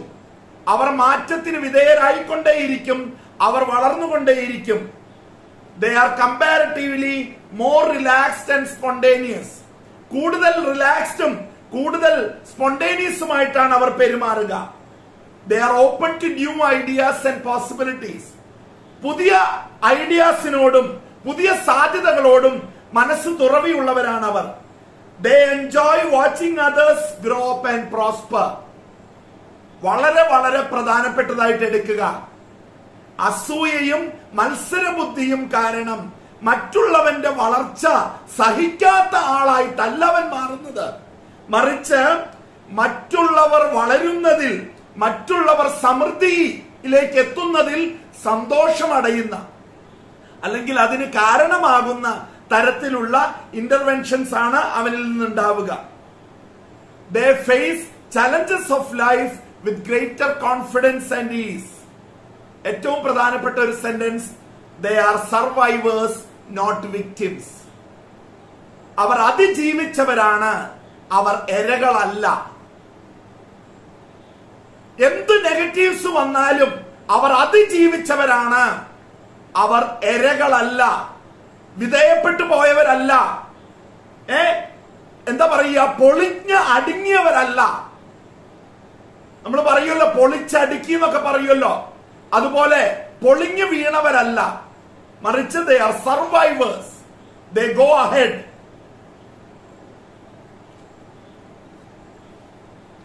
നമുക്കറിയാം മോഡേൺ കൗൺസിലിംഗിന്റെ പിതാവ് കാൾ റോജേഴ്സ്, അദ്ദേഹത്തിന്റെ വളരെ പ്രസിദ്ധമായിട്ടുള്ള ഒരു ഉദ്ധരണി ഈ കോണ്ടെക്സ്റ്റില് ഇംഗ്ലീഷിലാണ്. If I were to search for the central core of difficulty in people as I have come to know them, it is that in the majority of cases they despise themselves, regarding themselves as worthless and unlovable. Call Rogers എന്ന കൗൺസിലിംഗിന്റെ പിതാവ് പറയുകയാണ്, മനുഷ്യരുടെ ഒരു central core of difficulty എന്താണെന്ന് ഞാൻ കണ്ടിട്ടുള്ള മനുഷ്യരിൽ ഞാൻ തേടുകയാണെങ്കിൽ അതിതാണ്, അവരിൽ ബഹുഭൂരിഭാഗവും അവരെ തന്നെ വെറുക്കുന്നു, അവരെ തന്നെ വിലയില്ലാത്തവരായിട്ട്, സ്നേഹിക്കപ്പെടാൻ അർഹതയില്ലാത്തവരായിട്ട് കാണുന്നു എന്നുള്ളതാണ്. അതേ പുസ്തകത്തിലെ മറ്റൊരു ഉദാഹരണം, ലൂസി എന്ന പെൺകുട്ടി തന്റെ പട്ടിക്കുട്ടിയുമായിട്ട് കളിക്കുകയാണ്. അപ്പൊ ലൂസിയും പട്ടിക്കുട്ടിയുമായിട്ടുള്ള ഡയലോഗ എന്താണ്? ലൂസി പട്ടിക്കുട്ടിയുടെ ചില കുസൃതികൾ കണ്ടു കഴിയുമ്പോ ലൂസി പറയുകയാണ്, യു ആർ ബഗ്ഗബിൾ. ഓക്കെ, അതെന്താണ് ആ വാക്കിന്റെ അർത്ഥം എന്താണെങ്കിലും ഗ്രാമർ ശരിയില്ല കേട്ടോ, ഗ്രാമർ ശരിയില്ല. അപ്പൊ പട്ടിയുടെ മുഖം മാറുകയാണ്. നെഗറ്റീവാ പറഞ്ഞത് ക്ലിയർ. പട്ടിയുടെ മുഖം മാറുകയാണ്. ആമൈ ബഗ്ഗബിൾ എന്ന അർത്ഥത്തില് പട്ടിയുടെ മുഖം മാറുകയാണ്. അപ്പൊ ലൂസി പട്ടിയുടെ മുഖത്ത് വന്ന വ്യത്യാസം, അതിന്റെ ഓമനത്വം ഒക്കെ കണ്ടിട്ട് പറയുകയാണ്, at times you are also huggable. എന്താണ്? ചില സമയത്ത് നിന്നെ എനിക്ക് കെട്ടിപ്പിടിക്കാനാണ് തോന്നുക. പട്ടിയുടെ ഉള്ളിൽ ഉറയ്ക്കുന്നത് എന്താ? I am buggable and I am huggable. I am okay and not okay. I am still okay. സീബ്രയോട് ചോദിക്കുക അതിന്റെ നിറം എന്താണെന്ന്. കറുപ്പാണോ വെളുപ്പാണോ? കറുപ്പിൽ വെള്ള പെയിന്റ് അടിച്ചതാണോ വെളുപ്പിൽ കറുത്ത പെയിന്റ് അടിച്ചതാണോ? സീബ്ര പറയും, I am white and black together at the same time and with both colours I am still good. I am both white and black. നമ്മൾ മനുഷ്യർക്കാണ് കറുത്തതിനെ കുറിച്ച് കുറവും വെളുത്തതിനെ കുറിച്ച് കൂടുതലും തോന്നുക. സീബ്രക്ക് രണ്ടും ഒരുപോലെയാ. എന്നിട്ട് അഭിമാനത്തോടെ പറയുകയാണ്, I am both white and black. നിങ്ങളൊക്കെ ഒരു പക്ഷെ സ്കൂളിൽ പഠിച്ച കാലഘട്ടത്തിൽ കണ്ടിട്ടുള്ള ഒരു കൃതി, റോബർട്ട് ലൂയിസ് സ്റ്റീവൻസന്റെ doctor Jekyll and mister Hyde. ഇതൊരേ മനുഷ്യ വ്യക്തിയുടെ രണ്ട് വശങ്ങളായിട്ട്, പകല് മനുഷ്യസ്നേഹിയായ, മനുഷ്യർക്ക് ഉപകാരങ്ങൾ ചെയ്യുന്ന, വളരെ സമർപ്പണ ബുദ്ധിയോടെ പണിയെടുക്കുന്ന ഡോക്ടർ ജെക്കിൽ, രാത്രിയിൽ എല്ലാ തിന്മകളുടെയും കേദാരമായി മാറുന്ന Mr Hyde. Okay, Doctor Jekyll and mister Hyde and I am still okay. കാരണം ഞാൻ തിരിച്ചറിയുകയാണ്, ഡോക്ടർ ജെക്കിൽ എന്റെ ഉള്ളിലെ നന്മയാണ്, മിസ്റ്റർ ഹൈഡ് എന്റെ ഉള്ളിലെ തിന്മയാണ്. ആ നന്മയും തിന്മയും ഒന്നിച്ച് ഞാൻ എന്നെ അംഗീകരിക്കുമ്പോൾ ഐ ആം സ്റ്റിൽ ഓക്കെ. ദയവ് ചെയ്ത് തെറ്റിദ്ധരിക്കരുത്, ഈ സ്റ്റിൽ ഓക്കെ എന്നുള്ള പ്രയോഗം ഒരിക്കലും നമ്മുടെ ഉള്ളിലുള്ള തിന്മയുടെ സാധൂകരണമല്ല, നമ്മുടെ ഉള്ളിലുള്ള തെറ്റിന്റെ അങ്ങേയറ്റത്തെ തെറ്റുകളുടെ ന്യായീകരണമല്ല, മറിച്ച് ഓപ്പൺ ആയിട്ടുള്ള ആ അംഗീകാരത്തിൽ നിന്ന്, എന്റെ ഉള്ളിൽ തെറ്റുമുണ്ട് എന്ന തിരിച്ചറിവിൽ നിന്ന്, അവബോധത്തിൽ നിന്ന് മാറ്റത്തിലേക്ക് നയിക്കാനുള്ള ഒരു യാത്രയുടെ ആരംഭമാണ്.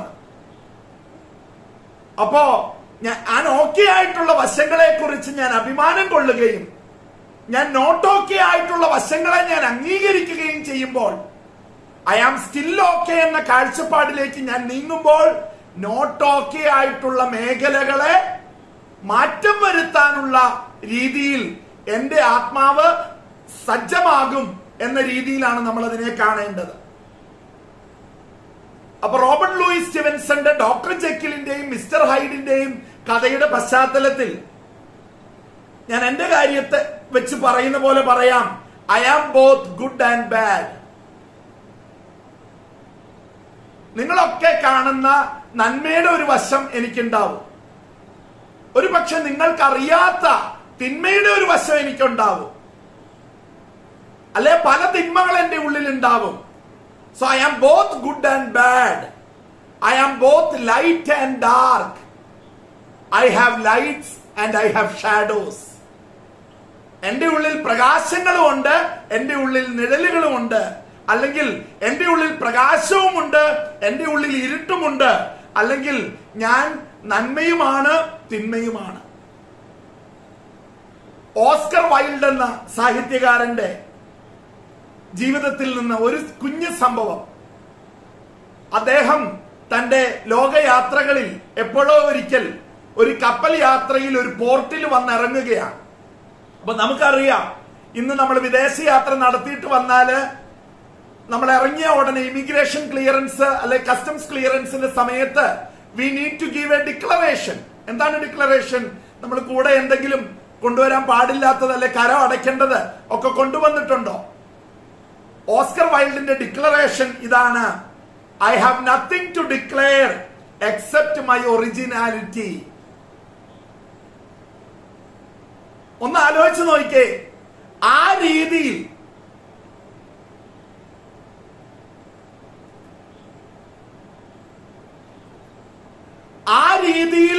ഒരു ഡിക്ലറേഷൻ ഓസ്കർ വൈൽഡ് നടത്തണമെങ്കിൽ അദ്ദേഹം എത്രമാത്രം തന്നെ സ്നേഹിക്കുന്നു, അദ്ദേഹം എത്രമാത്രം തന്നെ വിലമതിക്കുന്നു എന്ന് തിരിച്ചറിയുക. ആ വാക്കുകൾ ഒരിക്കൽ കൂടെ ഞാൻ പറയുകയാണ്: I have nothing to declare except my originality. ഒരു കീ സെന്റൻസ് ഈ ഘട്ടത്തില് എനിക്ക് നിങ്ങളുടെ മുൻപിൽ വെക്കാനുള്ളത് ഇതാണ്: success begins when one begins to make peace with one's flaws. വിജയം ആരംഭിക്കുന്നത്, ഒരു മനുഷ്യന്റെ ജീവിതത്തിൽ വിജയം ആരംഭിക്കുന്നത് അവന്റെ ജീവിതത്തിലെ തെറ്റുകളുമായിട്ട് അവൻ അനുരഞ്ജനത്തിലാവുമ്പോഴാണ്. തെറ്റുകളെ വെച്ച് പൊറപ്പിക്കണമെന്ന അർത്ഥത്തിലല്ല, ആ തെറ്റുകൾ എന്റെ ജീവിതത്തിലുണ്ട് എന്ന് അംഗീകരിച്ച് അതുമായിട്ട് സമാധാനത്തിലാകുമ്പോഴാണ്. അത് നിഷേധിച്ചുകൊണ്ട് ജീവിക്കുമ്പോൾ അറിയാതെ ആ തെറ്റുകൾ നമ്മളുടെ ജീവിത സംഭവങ്ങളിൽ അറിയാതെ അരങ്ങേറിക്കൊണ്ടിരിക്കും. അതേസമയം ആ തെറ്റുകളെ നമ്മൾ അംഗീകരിച്ച് അത് മാറേണ്ടത് എന്ന അർത്ഥത്തിൽ നമ്മൾ അംഗീകരിച്ച് സ്വീകരിക്കുമ്പോൾ, അതുമായിട്ട് സമാധാനത്തിലാകുമ്പോൾ വിജയത്തിലേക്കുള്ള യാത്ര നമ്മൾ തുടങ്ങുകയാണ്. എന്റെ ഒരു ചോദ്യം നിങ്ങളുടെ മുൻപിൽ ഇതാണ്: will I be able to say I am lovable and valuable? Will I be able to say I am competent? നിങ്ങൾക്ക് സാധിക്കുമോ നിങ്ങൾ ലവബിൾ ആണ്, വാല്യുബിൾ ആണ് എന്ന് പറയാൻ? സ്നേഹിക്കപ്പെടാൻ അർഹതയുണ്ട്, നിങ്ങൾ വിലപിടിപ്പുള്ളവരാണ് എന്ന് പറയാൻ നിങ്ങൾക്കാകുമോ? വ്യക്തിപരമായിട്ട് as a person, it is about your being. ആ ചോദ്യം നിങ്ങൾ ആയിരിക്കുന്നതിനെ കുറിച്ചാണ്. Who you are as a person, who you are as a person, who I am as a person എന്നതിനെ കുറിച്ചാണ് ആദ്യത്തെ ചോദ്യം. Will I be able to say I am lovable, I am valuable? It is about my being, who am I as a person. ഞാൻ നിങ്ങൾക്ക് പറ്റുന്ന രീതിയിൽ അത് പറയാം. Will you be able to say you are lovable, you are valuable? It is about your being, who you are as a person. രണ്ടാമത്തെ മേഖല എടുത്തോളൂ. Will I be able to say I am competent? Not that I am a master in everything. Walk with masters തൽക്കാലം സൈഡിലേക്ക് വെക്കട്ടോ. Not that I am a master in everything. ഞാൻ എല്ലാ കാര്യത്തിലും master ആണ് എന്ന അർത്ഥത്തിലല്ല. It is about my doing, about how I behave. അതെന്റെ പ്രവൃത്തിയെ കുറിച്ചാണ്, അത് ഞാൻ പെരുമാറുന്ന രീതിയെ കുറിച്ചാണ് എന്റെ കോമ്പറ്റൻസ്. ഞാൻ നിങ്ങൾക്ക് പറ്റുന്ന രീതിയിൽ അത് ആവർത്തിക്കാം. Will you be able to say you are competent? Not that you are a master in everything. It is about your doing, about how you behave. നിങ്ങൾ എങ്ങനെ പെരുമാറുന്നു എന്നുള്ളതിനെ കുറിച്ച്, നിങ്ങൾ എന്ത് പ്രവർത്തിക്കുന്നു എന്നുള്ളതിനെ കുറിച്ചാണ് കോമ്പറ്റൻസി വരുന്നത്. ആദ്യത്തേത് ലവബിലിറ്റി ആൻഡ് വാല്യുബിൾ നേച്ചർ ആണ്. രണ്ടാമത്തേതിൽ കോമ്പറ്റൻസ് ആണ്. ഇത് രണ്ടുമാണ് I have good self esteem എന്ന് പറയുമ്പോൾ, അല്ലെങ്കിൽ ഐ ലവ് മൈസെൽഫ് എന്ന് പറയുമ്പോൾ, ഇത് രണ്ടുമാണ് അതിന്റെ പ്രധാന ആസ്പെക്ട്സ്. ഒന്ന്, I am lovable and valuable. രണ്ട്, ഐ ആം കോമ്പറ്റന്റ്. എല്ലാത്തിലും അല്ല, എനിക്ക് പറ്റുന്ന കാര്യങ്ങളിലൊക്കെ. കൂടുതലുമില്ല, കുറവുമില്ല. കൂടുതലിലേക്ക് നമ്മൾ പോയാൽ നമ്മൾ ഊതി വീർപ്പിക്കുകയാണ്. We are going into inflated personalities. ഊതി പെരുപ്പിച്ച പേഴ്സണാലിറ്റികളായിട്ട് നമ്മളെ തന്നെ പ്രൊജക്ട് ചെയ്യും. ചിലപ്പോൾ അതിനുശേഷം സുപ്പീരിയോറിറ്റി കോംപ്ലക്സ് ഡെവലപ്പ് ചെയ്യുകയും ചെയ്യും. ചിലപ്പോഴോ നമ്മൾ കാറ്റ് അഴിച്ചുവിട്ട ബലൂണുകളെ പോലെ ഡിഫ്ലേറ്റഡ് പേഴ്സണാലിറ്റീസ് ആയിട്ട് മാറും. എന്നിട്ട് ഇൻഫീരിയോറിറ്റി കോംപ്ലക്സിലേക്ക് പോകും. ഇത് രണ്ടിനും സ്ഥാനമില്ല. ആരോഗ്യപരമായിട്ടുള്ള സ്വാഭിമാനമുള്ളവർക്ക് അവർ നടുവിൽ നിൽക്കും. ഒന്നും ഏച്ചു കെട്ടേണ്ട കാര്യമില്ല, ഒന്നും മുഴച്ചു നിർത്തേണ്ട കാര്യമില്ല. ഞാൻ എന്താണോ അത്, ഒട്ടും കൂടുതലില്ല, ഒട്ടും കുറവില്ല. Nothing more and nothing less. I am so and so. Valuable and lovable. I am competent in such and such areas. That's all. ഇപ്പോ ഇന്നത്തെ നമ്മുടെ കോണ്ടെക്സ്റ്റിൽ വേണമെന്ന് പറയാം. ജോസഫ് സാറ് ഒഫൻസ് ആയിരുന്നു കേട്ടോ. സാർ അറിയാതെ പറഞ്ഞു പോയി ഞാൻ ടി എയിലെ വലിയ ആളാണെന്ന്. ഞാൻ ടി എയുടെ ഫൗണ്ടേഷൻ കോഴ്സ് 2 തവണ ചെയ്ത മഹാത്മ്യം എനിക്കുള്ളൂ കേട്ടോ. ടി എയുടെ ആശാമാരൊക്കെ ഈ കൂട്ടത്തിൽ തന്നെയുണ്ട്. സ്റ്റീഫൻ സാറൊക്കെ ഈ കൂട്ടത്തിൽ തന്നെയുണ്ട്. ഞാൻ NLPയില് എന്താ പറയാ, ഡിക്കിന്റെ അവസാനത്തെ സെക്കൻഡ് ലാസ്റ്റ് ബാച്ച് ഇൻ ഇന്ത്യയില് NLP കഴിഞ്ഞ, ഒരു പക്ഷെ നിങ്ങളൊക്കെ NLP പഠിച്ചതിന് ശേഷം പഠിച്ച ആളാണ്. പക്ഷെ എന്തുകൊണ്ടോ കാലഘട്ടം അല്ലെങ്കിൽ സാഹചര്യങ്ങള് എന്നെ അതിന്റെ പ്രാവർത്തിക തലത്തിലേക്ക് കൊണ്ടുപോയി. അതുകൊണ്ട് ഒരു പക്ഷെ ഞാൻ എന്തെങ്കിലും ഒരു ഇമ്പാക്ട് ഉണ്ടാക്കിയിട്ടുണ്ടാവും. എന്നാൽ ഞാൻ ടി എയിലും ആണെന്ന് ജോസഫ് സാറ് പറഞ്ഞപ്പോ ഇരിക്കട്ടെ എന്ന് പറഞ്ഞ് ഞാൻ ഗർവോടുകൂടി എന്റെ നെഞ്ചു കുലിക്കാനും എന്റെ നെഞ്ചു വിരിക്കാനും നിന്നാൽ I am putting up, I am blowing more air into അത്രയധികം കാറ്റിനെ താങ്ങാൻ പറ്റാത്ത ബലൂണിലേക്ക് ഞാൻ കൂടുതൽ കാറ്റ് ഊതി വീർപ്പിക്കുന്നത് പോലെയാകും. ഞാൻ അനാവശ്യമായിട്ട് സുപ്പീരിയോറിറ്റി കോംപ്ലക്സിലേക്ക് പോകുന്നത് പോലെയായിരിക്കും. ഇനി ശ്രദ്ധിച്ചോളൂ. സെൽഫ് എസ്റ്റീം, വീണ്ടും ഒരു key sentence. Self esteem is loving oneself with one's strengths and weaknesses. സ്വാഭിമാനം എന്ന് പറയുന്നത് ഒരാൾ തന്റെ ശക്തികളോടും തന്റെ ബലഹീനതകളോടും കൂടി തന്നെ സ്നേഹിക്കുന്നതാണ്. It is loving oneself with one's strengths and weaknesses. നമ്മൾക്ക് കൃത്യമായിട്ട് കാര്യം മനസ്സിലാവാൻ വേണ്ടി ഒരു കമ്പനിയിലെ 2 എംപ്ലോയീസ് എ ആൻഡ് ബി, 2 പേർക്കും ബോസ് ഒരു കറക്ഷൻ കൊടുക്കുന്ന കാര്യം ഓർക്കുക. 2 പേരും സർവീസിൽ കയറിയത് ഒരേ ദിവസമാണ്. 2 പേർക്ക് സീനിയോറിറ്റി ഒരേപോലെയാണ്. 2 പേരുടെയും പ്രവർത്തന മേഖല ഒന്ന് തന്നെയാണ്. അങ്ങനെ ഇരിക്കുമ്പോൾ 2 പേർക്കും ഒരേപോലെ ആ ബോസ് കറക്ഷൻ കൊടുക്കുകയാണ്. എ ആണ് സെൽഫ് എസ്റ്റീം ഉള്ള വ്യക്തി, ബി ആണ് സെൽഫ് എസ്റ്റീം ഇല്ലാത്ത വ്യക്തി. അല്ലെങ്കിൽ ആരോഗ്യപരമായിട്ട് ആവശ്യത്തിന് സെൽഫ് എസ്റ്റീം ഉള്ള വ്യക്തിയാണ് എ. എന്ത് ചെയ്യും? A will accept the mistake. ആവശ്യമെങ്കിൽ അപ്പോളജൈസ് ചെയ്യും, തീർച്ചയായിട്ടും അമെൻഡ് ചെയ്യും. ഞാൻ ആവർത്തിക്കുന്നു, തിരുത്തൽ കിട്ടുന്ന എ, ആവശ്യത്തിന് സ്വാഭിമാനമുള്ള എ എന്ത് ചെയ്യും? അയാൾ ആദ്യം തന്നെ തിരുത്തപ്പെട്ട തെറ്റ് അംഗീകരിക്കും. അത് തെറ്റാണെങ്കിൽ അത് അംഗീകരിക്കും. രണ്ടാമത് എന്താ ചെയ്യുക? ആവശ്യം വേണ്ടി വന്നാൽ അപ്പോളജൈസ് ചെയ്യും, ക്ഷമാപണം നടത്തും. മൂന്നാമത് എന്താ ചെയ്യുക? തീർച്ചയായിട്ടും മാറ്റങ്ങൾ വരുത്തണമെങ്കിൽ ഹി വിൽ മേക്ക് അമെൻസ്, അമെൻമെന്റ് വരുത്തും, തിരുത്തൽ വരുത്തും. ബിയോ, ബി സെൽഫ് എസ്റ്റീം ഇല്ലാത്ത വ്യക്തിയാണ്. ബി എന്താണ് ചെയ്യുക? Find out ways of escape, ഒഴിഞ്ഞു മാറാൻ അവസരം തേടും. ഫൈൻഡ് എക്സ്ക്യൂസസ്, തന്റെ പരാജയത്തിന്, തന്റെ തെറ്റിന് കാരണങ്ങൾ കണ്ടെത്തും. ഫൈൻഡ് സ്കേപ്പ് ഗോഡ്സ്, പറ്റുമെങ്കിൽ തനിക്ക് പകരം ഇരയാക്കാൻ എന്താ പറയാ, ബലിമൃഗങ്ങളെ കണ്ടെത്തും. സ്റ്റാർട്ട്സ് ബ്ലെയിം ഗെയിം, മറ്റുള്ളവരെ പഴിക്കുന്ന പതിവ് ശൈലി തുടങ്ങി വെക്കും.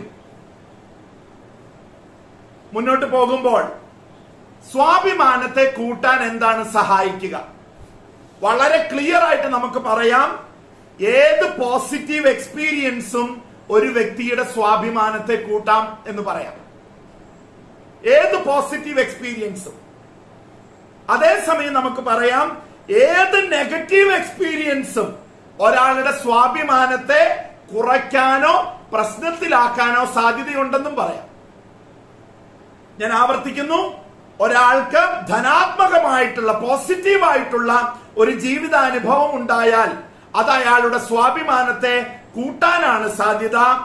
എന്നാൽ ഋണാത്മകമായിട്ടുള്ള നെഗറ്റീവായിട്ടുള്ള ഒരനുഭവം അത് ഒരാളുടെ സ്വാഭിമാനത്തെ കുറയ്ക്കാനോ പ്രശ്നത്തിലാക്കാനോ ആണ് സാധ്യത. ഇത് രണ്ടും പറഞ്ഞിട്ട് ഒരു കാര്യം പ്രത്യേകം പറയേണ്ടതുണ്ട്. കൂടിയ സ്വാഭിമാനമുള്ള വ്യക്തിക്ക് even a negative experience would become manure for growth. ഇതാണ് അതിന്റെ ഭംഗി, ഇതാണ് അതിന്റെ ബ്യൂട്ടി. എന്താണ്? ആരോഗ്യപരമായിട്ടുള്ള സ്വാഭിമാനമുള്ള വ്യക്തിക്ക്, നിറഞ്ഞ സ്വാഭിമാനമുള്ള വ്യക്തിക്ക് നെഗറ്റീവായിട്ടുള്ള അനുഭവം പോലും അയാളുടെ വളർച്ചയ്ക്ക് വളമായിട്ട് തീരുമെന്ന്. കാരണം അയാൾക്ക് വിമർശനത്തെ നേരിടാനുള്ള കഴിവുണ്ട്, അയാൾക്ക് തിരുത്തൽ വരുത്താനുള്ള സന്നദ്ധതയുണ്ട്, അയാൾക്ക് മാറ്റം വരുത്തി മുന്നേറാനുള്ള മനസ്സുണ്ട്, അയാൾക്ക് ആവശ്യം വന്നാൽ ക്ഷമാപണം നടത്താനുള്ള തുറവിയുണ്ട്. ഫലം നെഗറ്റീവ് അനുഭവങ്ങളെ പോലും ചിലപ്പോൾ നല്ല സെൽഫ് എസ്റ്റീം ഉള്ള വ്യക്തി തന്റെ മാറ്റത്തിന് വളമാക്കി മാറ്റും. വളരെ രസകരമായിട്ടുള്ള ഒരു താരതമ്യ പഠനം പുസ്തകത്തിൽ നടക്കുന്നുണ്ട്. എന്താണ്? സെൽഫ് എസ്റ്റീം ഉള്ള വ്യക്തിയെ ഒരു കലവുമായിട്ട്, വെള്ളം നിറച്ച കലവുമായിട്ട് സങ്കല്പിക്കുകയാണ്, താരതമ്യം ചെയ്യുക. വെറും കലമല്ല കേട്ടോ. വേനൽക്കാലത്ത് മലയുടെ താഴ്വാരത്ത് പോയി ഒരു വീട്ടമ്മ നിറച്ചുകൊണ്ടുവരുന്ന ഒരു കലം. നിങ്ങൾക്കൊക്കെ ഓർമ്മയുണ്ടോന്ന് അറിയില്ല, അല്ലെങ്കിൽ നിങ്ങൾക്കൊക്കെ അങ്ങനെ വെള്ളം ചുമന്ന് കൊണ്ടുവരേണ്ടി വന്നിട്ടുണ്ടോന്ന് അറിയില്ല. എനിക്ക് കൊണ്ടുവരേണ്ടി വന്നിട്ടുണ്ട്. അപ്പൊ എന്താണ്, അങ്ങനെ ചുമന്ന് കൊണ്ടുവരുമ്പോൾ എനിക്ക് അറിഞ്ഞുകൂടായിരുന്നു എന്ത് കാരണം കൊണ്ടാണെന്ന്. ഞങ്ങളുടെ കൂടെ വെള്ളം ചുമക്കുന്ന മുസ്ലിം സ്ത്രീകള് അതിലേക്ക് ചേമ്പലയോ വാഴയിലയോ മുറിച്ചിടും. എന്തിനാണ്? വെള്ളം ഇങ്ങനെ തട്ടിക്കളിക്കുമ്പോൾ ആ ഇലയുള്ളതിന്റെ പേരില് ഭൂരിഭാഗം വെള്ളവും കലത്തിൽ തന്നെ കിടക്കാൻ.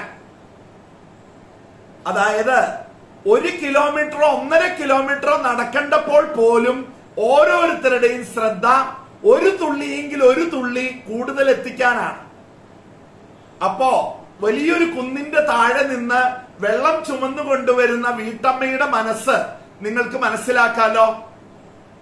ആ വീട്ടമ്മ ഒരേ സമയത്ത് ഭാര്യയുമാണ് അമ്മയുമാണ്. രണ്ട് അനുഭവങ്ങളെ നമുക്ക് താരതമ്യം ചെയ്യാം. ഒന്നാമത്, അമ്മ കൊണ്ടുവന്ന ആ കലം ഇപ്പോൾ നിറഞ്ഞിരിക്കുകയാണ്. നിറഞ്ഞിരിക്കുമ്പോൾ ഭർത്താവ് വരുന്നു. ഭർത്താവ് വരുമ്പോൾ വെള്ളം ചോദിക്കാറുണ്ട്. അവൾ ആ നിറഞ്ഞ കലത്തിൽ നിന്ന് ഒരു ടംബ്ലർ വെള്ളം എടുത്തു കൊടുത്തു. ഭർത്താവ് കൂളായിട്ട് ഒരു കവിള് കുടിച്ചിട്ട് ബാക്കി പുറത്തേക്ക് എറിയുകയാണ്. ശ്രദ്ധിക്കണം, ഞാനത് പറഞ്ഞപ്പോഴേക്കും ജെസ്സി ചേച്ചിയുടെ ചുണ്ടില് വലിയൊരു വ്യത്യാസം വന്നു. ആ അമ്മയുടെ കഷ്ടപ്പാട് അറിഞ്ഞുകൊണ്ട് ഉള്ള ഒരു പരിദേവനം പോലെയാണ് ജെസ്സി ചേച്ചി പെരുമാറിയത്. ഓക്കെ, നമുക്ക് എല്ലാവർക്കും മനസ്സിലാക്കാം ആ സ്ത്രീക്ക് എന്ത് ഫീൽ ചെയ്യുന്നുള്ളത്. നൗ ലിസൺ, എന്റെ ചോദ്യം ഇതാ, ഇതിനെ ഒന്ന് താരതമ്യം ചെയ്തേ. കലത്തിലെ വെള്ളം തീരാറായിരിക്കുമ്പോ ഇത് സംഭവിച്ചാലോ? ഭർത്താവ് വന്നു, വെള്ളം ചോദിച്ചു, ഒരു ടംബ്ലർ വെള്ളം കൊടുത്തു. ഭർത്താവ് അപ്പോൾ ഒരു കവിള് കുടിച്ചിട്ട് ബാക്കി എറിഞ്ഞു കളഞ്ഞാൽ ആ സ്ത്രീക്ക് എന്ത് ഫീൽ ചെയ്യും? രണ്ടും തമ്മിൽ വ്യത്യാസം ഉണ്ടോ എന്നൊന്ന് ആലോചിച്ചേ. കലത്തിൽ വെള്ളം നിറഞ്ഞു നിൽക്കുമ്പോൾ ആ സ്ത്രീ കുറെ കൂടെ കൂളായിരിക്കും. എന്നാൽ അവിടെ വെള്ളം തീരാറായിരിക്കുമ്പോൾ ആ സ്ത്രീയുടെ ക്ഷമയുടെ പരിധികളിലേക്ക് എത്തിയിട്ടുണ്ടാവും. അവർ ചിലപ്പോൾ പൊട്ടിത്തെറിക്കും. സമാന ഉദാഹരണം അവരുടെ മകനെ വെച്ചും പറയാം. ആ അമ്മ മകനെ പഠിപ്പിച്ചിട്ടുണ്ട്, കാല് കഴുകിയിട്ടേ വീട്ടിനകത്ത് കയറാവൂ. കലം നിറഞ്ഞിരിക്കുമ്പോ ആ മകൻ വന്നു, അമ്മയുടെ അനുശാസനം അനുസരിച്ച് വെള്ളം ചോദിച്ചു, അമ്മ വെള്ളം കൊടുത്തു, കാല് കഴുകിയിട്ട് ആ മകൻ അകത്തേക്ക് കയറി. എന്നാൽ കലത്തിൽ വെള്ളം തീരാറായിരിക്കുമ്പോൾ ആ മകൻ വന്നിട്ട് അമ്മയുടെ അനുശാസന പ്രകാരമാണെങ്കിൽ പോലും വെള്ളം ചോദിച്ചിട്ട്, അല്ലെങ്കിൽ വെള്ളം അമ്മയോട് ചോദിക്കാതെ എടുത്തിട്ട് കാല് കഴുകിയാലോ? രണ്ടിനും ആ അമ്മ ഒരേപോലെ പ്രതികരിക്കുമോ? തീർച്ചയായിട്ടും ഇല്ല. വെള്ളം തീരാറായിരിക്കുമ്പോൾ അവരുടെ പരിധി വിടും, അവരുടെ ക്ഷമ കെടും, അവർ ചിലപ്പോൾ പൊട്ടിത്തെറിക്കും. കാരണം അവർക്കറിയാം കുന്നിന്റെ താഴെ നിന്ന് വെള്ളം കൊണ്ടുവരാനുള്ള ബുദ്ധിമുട്ട് എന്താണ്. ഇനി ശ്രദ്ധിച്ചേ, നിറഞ്ഞിരിക്കുന്ന കലം സെൽഫ് എസ്റ്റീം നിറഞ്ഞിരിക്കുന്ന മനുഷ്യ വ്യക്തിയായും, വെള്ളം തീരാറായ കലം സെൽഫ് എസ്റ്റീം കുറവുള്ള അവസ്ഥയായിട്ടും എടുത്തു നോക്കിക്കേ, നിങ്ങൾക്കെല്ലാം മനസ്സിലാകും.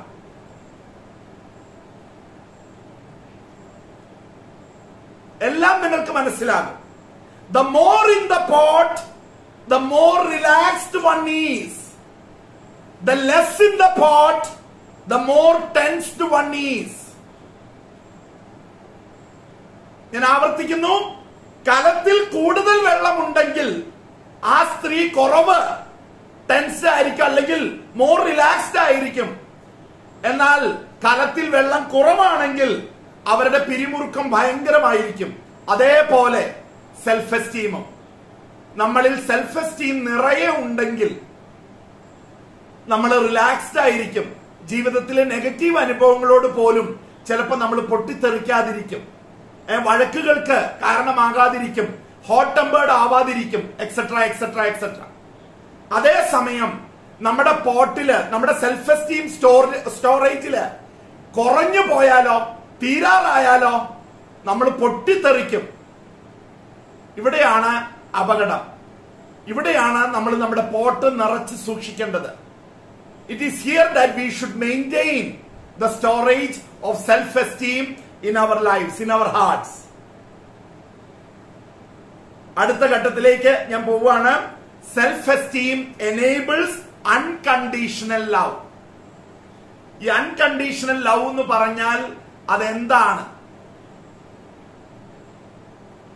എന്റെ അപ്പൻ കുടിക്കുമെങ്കിലും എന്റെ അപ്പൻ എന്റെ അപ്പന്.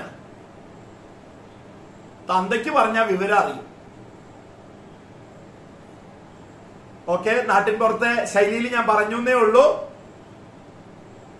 കുടിയനാണെങ്കിലും തെമ്മാടിയാണെങ്കിലും എന്റെ അപ്പൻ എന്റെ അപ്പനാ. Don't use bad words against him. Right? Unconditional ആയിട്ട് അപ്പനെ ഗൗനിക്കുന്ന ഒരു മകളുടെ അവസ്ഥയാണിത്. കുട്ടികളുടെ കാര്യത്തിൽ ഞാനത് കൂടുതൽ വ്യക്തമായിട്ട് പറയാം. ഞാനത് ചിലപ്പോൾ കുട്ടികളോട് പറയാറുണ്ട്. വലിയ റിസൾട്ട് ഉണ്ടാക്കുന്ന ഒരു പറച്ചിലുമാണത്. എന്താണത്? ഈശ്വരൻ ഭഗവാൻ അള്ളാഹു തന്ന കഴിവിന്റെ മാക്സിമത്തില് നീ പഠിക്കുമോനെ, പഠിക്കുമോളെ. ആ കഴിവിന്റെ മാക്സിമത്തിൽ നീ പഠിച്ചിട്ട് നീ ജയിച്ചാൽ എല്ലാവർക്കും സന്തോഷം. നീ തോറ്റാലോ, നിനക്ക് മാർക്ക് കുറഞ്ഞാലോ, എല്ലാവർക്കും സങ്കടം അല്ലേ? ഏയ്, ഞാൻ നിന്റെ അപ്പനാണെങ്കിൽ ഞാൻ നിനക്ക് കെട്ടിപ്പിടിച്ച് ഉമ്മ തന്നിരിക്കും മോനെ. പിടികിട്ടിയോ? മാർക്ക് കൂടിയാലും കുറഞ്ഞാലും, ഫുൾ A+ ഉണ്ടെങ്കിലും ഇല്ലെങ്കിലും, നിങ്ങൾ കേട്ട് കാണുമല്ലോ, A+ ഫുള്ള് കിട്ടാത്തതല്ല, SSLCക്ക് തോറ്റ കുട്ടികൾക്ക് കൊടൈക്കനാലില് റിസോർട്ടില് അവസരം കൊടുത്ത ഏതോ റിസോർട്ട് ഉടമ, എനിക്കറിയില്ല ശരിയാണോന്ന് അറിയില്ല, ട്രോളായിരുന്നോന്ന് അറിയില്ല. ലിസൺ, ജയിച്ചാലും തോറ്റാലും, മാർക്ക് കൂടി കിട്ടിയാലും കുറവാണെങ്കിലും, എൻട്രൻസിന് വലിയ റാങ്ക് കിട്ടിയാലും ഇല്ലെങ്കിലും, ഡോക്ടർ ആയാലും ഇല്ലെങ്കിലും, നീ എന്റെ മോനാ, നീ എന്റെ മോളാ. ഫലം വളരെ എവിഡന്റ് ആണ്. എന്താണ്? തോറ്റാലും സ്നേഹിക്കുകയും അംഗീകരിക്കുകയും ചെയ്യുന്ന തന്തയ്ക്കും തള്ളയ്ക്കും വേണ്ടി ഞാൻ ചത്തു പഠിക്കുവച്ച. I will take it as a prestige issue. എന്താ കാര്യം? ഞാൻ തോറ്റാലും എനിക്ക് ഉമ്മ തരാമെന്ന് പറഞ്ഞ എന്റെ അച്ഛൻ. ശരിക്കും ഉള്ളിൽ കൊള്ളുന്ന രീതിയിൽ പറയുകയും അത് ഉള്ളിൽ കൊള്ളുകയും ചെയ്തിട്ടുണ്ടെങ്കിൽ we can work magic with unconditional love. അപ്പോ സെൽഫ് എസ്റ്റീം വാസ്തവത്തിൽ നമ്മളെ അൺകണ്ടീഷണൽ ആയിട്ട് സ്നേഹിക്കാൻ നമ്മളെ സഹായിക്കും. അൺകണ്ടീഷണൽ ആയിട്ട് മറ്റുള്ളവരെ അംഗീകരിക്കാൻ നമ്മളെ സഹായിക്കും. If parents love the child thus, then the child will learn to love the self. Self-esteem is contagious. മാതാപിതാക്കൾ തങ്ങളുടെ കുട്ടികളെ ഇത്തരത്തിൽ സ്നേഹിക്കാൻ പഠിച്ചാൽ എന്ത് സംഭവിക്കും? കുട്ടികൾ തങ്ങളെ സ്നേഹിക്കാൻ പഠിക്കും. അവരുടെ സ്വാഭിമാനം ഉയർന്നുകൊണ്ടിരിക്കും. അപ്പോൾ അൺകണ്ടീഷണൽ ലവിന് കാരണമായ മാതാപിതാക്കളുടെ സെൽഫ് എസ്റ്റീം മക്കളിലേക്ക് പകരുന്നത് പോലെ self esteem is contagious. Self esteem ഉള്ള ഒരു വ്യക്തി അൺകണ്ടീഷണൽ ലവിലൂടെ മറ്റൊരാളെ അംഗീകരിച്ചാൽ അയാളിലേക്കും സ്വാഭിമാനം പകർത്തിവിടും. നമ്മൾ മറ്റു പലതും പകർത്തി വിടുന്നുണ്ടല്ലോ. കോവിഡിന്റെ കാലത്ത് ഞാനൊന്നും പറയണ്ടല്ലോ. നമ്മൾ മറ്റു പലതും പകർത്തി വിടുന്നുണ്ട്. എന്നാ പിന്നെ സെൽഫ് എസ്റ്റീം പകർത്തി വിട്ടൂടെ?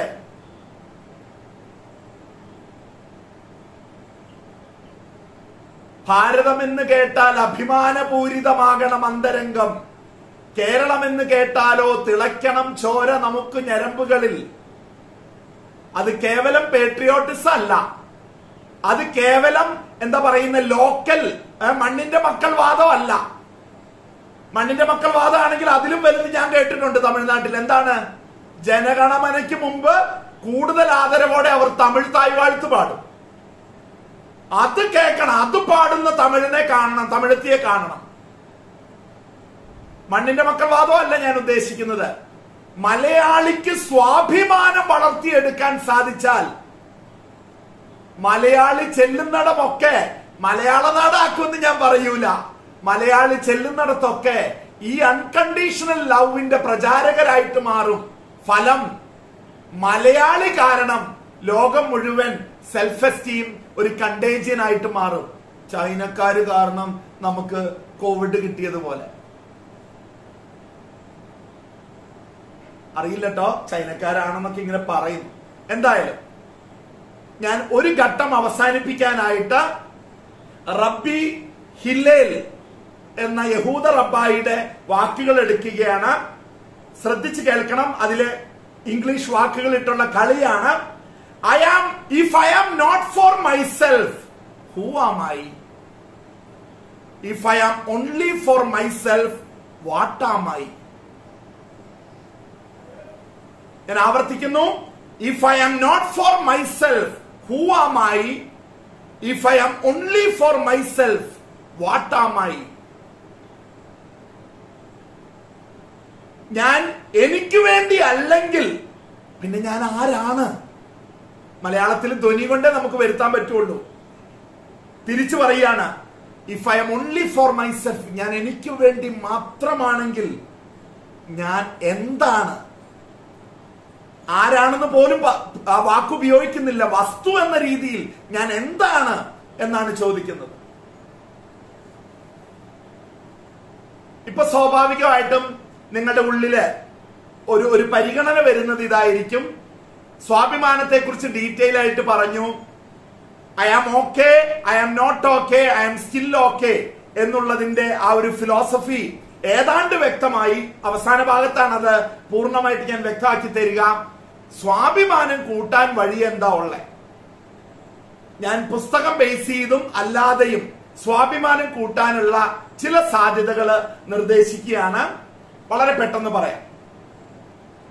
കുഞ്ഞുനാളിൽ നന്നായി ചെയ്യുന്ന കാര്യങ്ങൾക്ക് മതിയായ രീതിയിൽ കുട്ടികളെ പ്രോത്സാഹിപ്പിച്ചുകൊണ്ട് ടിഎയിൽ പറയുന്ന സ്ട്രോക്സിന്റെ പോസിറ്റീവായിട്ടുള്ള ഉപയോഗം കൊണ്ട്, താരതമ്യങ്ങൾ പൂർണ്ണമായിട്ടും ഒഴിവാക്കിക്കൊണ്ട്, നമ്മുടെ കുടുംബങ്ങളിൽ കുഞ്ഞുങ്ങളെ തകർത്തടിക്കുന്ന ഒരു കാര്യം കമ്പാരിസൺ ആണ് എന്ന് കൗൺസിലേഴ്സ് ആയിട്ടുള്ള എല്ലാവർക്കും അറിയാം, പരിശീലകരായിട്ടുള്ള എല്ലാവർക്കും അറിയാം. താരതമ്യങ്ങൾ പൂർണ്ണമായിട്ടും നമ്മൾ ഒഴിവാക്കുക. 3, വ്യവസ്ഥകളില്ലാതെയുള്ള അംഗീകാരം നൽകിക്കൊണ്ട്, unconditional love and acceptance. 4, positive affirmations നൽകിക്കൊണ്ട്. 5, ഇത് വളരെ പ്രത്യേകം നോട്ട് ചെയ്യുക, ചെറിയ കാര്യങ്ങളിൽ വിജയിക്കുവാൻ തുടർച്ചയായി അവസരങ്ങൾ നൽകിക്കൊണ്ട്. നമ്മൾ വലിയ കാര്യങ്ങൾ ഇട്ടുകൊടുത്തിട്ട് അത് ജയിക്കണം നമ്മുടെ കുട്ടികളെന്ന് തീരുമാനിക്കാതെ അവർക്ക് കുഞ്ഞു കുഞ്ഞു അവസരങ്ങൾ കൊടുക്കുക. ഓരോ തവണയും അവർ ജയിക്കുമ്പോൾ അവരെ പ്രോത്സാഹിപ്പിച്ചുകൊണ്ടിരിക്കുക. എന്താ സംഭവിക്കുക? വലിയ കാര്യങ്ങളിൽ ജയിക്കാൻ അവർ പ്രാപ്തി നേടിക്കൊണ്ടേയിരിക്കും, പോരാട്ട വീര്യം കൂട്ടിക്കൊണ്ടേയിരിക്കും. 6, തന്റെ അനന്യത, യുണീക്ക്നെസ് തിരിച്ചറിഞ്ഞുകൊണ്ട്. 7, തന്റെ നന്മകളെ കുറിച്ച് ബോധം ഉൾക്കൊണ്ടുകൊണ്ട്. 8, തനിക്ക് പ്രാപ്യമായ ലക്ഷ്യങ്ങളെ അറിഞ്ഞുകൊണ്ട്. 9, തനിക്ക് സാധ്യമായ കാര്യങ്ങളെ കുറിച്ച് അറിഞ്ഞുകൊണ്ട്. 10, എക്സ്റ്റെൻഡഡ് ഫാമിലിയും സമൂഹവും കമന്റുകൾ പറയുമ്പോ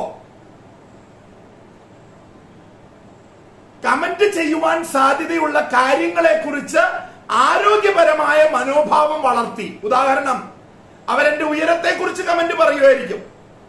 എന്റെ ആണെങ്കിൽ, ടോബിയച്ചന്റെ ആണെങ്കിൽ വണ്ണത്തെ കുറിച്ച്, കുമ്പയെ കുറിച്ച് കമന്റ് പറയുമായിരിക്കും. വേറെ ചിലരുടെ മൂക്കിന്റെ ആകൃതിയെ കുറിച്ച് കമന്റ് പറയുമായിരിക്കും. ചെവിയുടെ വലിപ്പത്തെ കുറിച്ച്, ഷേപ്പിനെ കുറിച്ച് കമന്റ് പറയുമായിരിക്കും. മറുകുകളെ കുറിച്ച് കമന്റ് പറയുമായിരിക്കും. ശരീരത്തിന്റെ നിറത്തെ കുറിച്ച് കമന്റ് പറയുമായിരിക്കും. ആർക്ക് എന്തിന്റെ കേടാണെന്ന് അറിയില്ല. ഒരു കൊച്ചിന്റെ നിറം കറുത്തതിന് എക്സ്റ്റെൻഡഡ് ഫാമിലിയിൽ എല്ലാവരുടെയും ചർച്ചാ വിഷയ. ലാലുവിന്റെ ലിൻസിയുടെ മോള് കറുത്തതാ. ആർക്ക് എന്ത് നഷ്ടം അവരുടെ മോള് കറുത്തതാണെങ്കിൽ? അനാവശ്യമായിട്ട് അത്തരത്തിലുള്ള ഒരു കമന്റ് പ്രയോഗിക്കുക വഴി കറുപ്പില്ലാത്തവർക്ക് പോലും, തൊലിയിൽ ഇരുളിമ ഇല്ലാത്തവർക്ക് പോലും ദേ ഗെറ്റ് കോംപ്ലക്സ്ഡ്. താരതമ്യ കമന്റുകളും ഇത്തരത്തിലുള്ള ശരീരത്തിന്റെ നിറം, വലിപ്പം, ശരീര അവയവങ്ങളുടെ നിറം, വലിപ്പം, മറുകുകളുടെ സ്ഥാനങ്ങള് മുതലായ കാര്യങ്ങളെ കുറിച്ച് കമന്റുകൾ ചെയ്യാതിരിക്കണം നമ്മള്. എന്നാൽ അത് വരാനുള്ള സാധ്യതയുള്ള കുട്ടികളാണെങ്കിൽ അവരെ അതിനെ അതിജീവിക്കാൻ നമ്മൾ പഠിപ്പിക്കണം. മാതാപിതാക്കളും അധ്യാപകരും ചെയ്യേണ്ട അത്യാവശ്യ കാര്യമാണ്. 11ാമത്തേത്, അനാവശ്യ പുകഴ്ത്തലുകളും ഇകഴ്ത്തലുകളും ഒഴിവാക്കി കൊടുക്കുക. ഈ കോണ്ടെക്സ്റ്റിൽ ഞാൻ പറയും, പേരൻസ് കുട്ടികളുടെ കൂടെ കളിക്കുമ്പോ തോറ്റു കൊടുക്കല്ലേ. എന്റെ കൊച്ചു ജയിച്ചോട്ടെ, എന്ത് കാരുണ്യം കാണിക്കണമെന്നില്ല. ലോകം അവനോട് അവളോട് മത്സരിക്കുമ്പോ തോറ്റു കൊടുക്കും തോന്നുന്നുണ്ടോ? ഇല്ല. അപ്പൊ എന്താ ചെയ്യേണ്ടത്? നമ്മൾ ജയിച്ചുകൊണ്ടിരിക്കുക തന്നെ ചെയ്യാം. നമ്മുടെ കുട്ടി നമ്മളോട് മത്സരിച്ച് ജയിക്കട്ടെ, നമ്മളോട് മത്സരിച്ച് ജയിക്കട്ടെ. നമ്മളെക്കാൾ വലിയ മത്സരം അവൻ നേരിടേണ്ടി വരുമ്പോൾ, അവൾ നേരിടേണ്ടി വരുമ്പോൾ അവർക്ക് പ്രാപ്തി കിട്ടണമെങ്കിൽ അവർ നമ്മളോട് മത്സരിച്ച് ജയിക്കട്ടെ. തോറ്റു കൊടുത്തുകൊണ്ട് ഒരു ഫോൾസ് ചിന്തയിലേക്ക് ആ കുട്ടിയെ വിടരുത്. ഞാൻ എല്ലാവരും, എന്റെ അപ്പനെ പോലും എന്ന് പറയുമ്പോ ഏതാണ്ട് ലോകത്ത് നമ്പർ 1 ആയ പ്രതീതിയാ. പുറത്തിറങ്ങിയിട്ട് ഒറ്റ 7ാം കൂലിയോട് ജയിക്കാൻ പറ്റത്തില്ല. പേരൻസ് തോറ്റുകൊടുത്ത് അങ്ങനെ ആക്കി കൊച്ചിനെ. From uniqueness to rarity is value. അനന്യത തിരിച്ചറിയണം. അനന്യത തിരിച്ചറിഞ്ഞൊപ്പം തന്നെ അപൂർവത അമൂല്യതയാണെന്ന് നമ്മുടെ കുട്ടി തിരിച്ചറിയണം. പിന്നെ ഏറ്റവും വലിയ ഒരു കാര്യമാണ് സെൽഫ് അക്സെപ്റ്റൻസിന് അവരെ സഹായിക്കുക എന്നുള്ളത്, അവരെ സ്വയം അംഗീകരിക്കാൻ സഹായിക്കുക എന്നുള്ളത്. പ്രിയമുള്ളവരെ, ബൈ കോണ്ടെക്സ്റ്റ് പറയുന്നതേ ഉള്ളൂ. എന്റെ അടുത്ത് മീശ കിളുക്കാത്തതിന്റെ പേരിൽ ആത്മഹത്യ ചിന്തയോടെ കുട്ടി വന്നിട്ടുണ്ട്. എന്റെ അടുത്ത് ചുണ്ടയിൽ ഒരു മറുകൊള്ളതിന്റെ പേരിൽ പെൺകുട്ടി കൗൺസിലിങ്ങിന് വന്നിട്ടുണ്ട്. അവള് ശാഠ്യം പിടിച്ചു അത് പ്ലാസ്റ്റിക് സർജറി കൊണ്ട് റിമൂവ് ചെയ്യണം. ഞാൻ പറഞ്ഞു, പൊന്നു മോളെ, ഞാൻ ആദ്യമായിട്ട് കാണുകടി അങ്ങനെയൊന്ന്. എന്ത് സുന്ദര അത്. എവിടെ പറഞ്ഞിട്ട് വേശനില്ല. ഇപ്പതേ അമ്മ കഴിഞ്ഞ ദിവസം എന്നോട് പരാതി പറയുകയാണ്, അച്ഛാ അത് റിമൂവ് ചെയ്ത് കൊടുത്തു ലേസർ ട്രീറ്റ്മെന്റിലൂടെ, ഇപ്പോഴും അവള് പഴയതുപോലെ തന്നെ.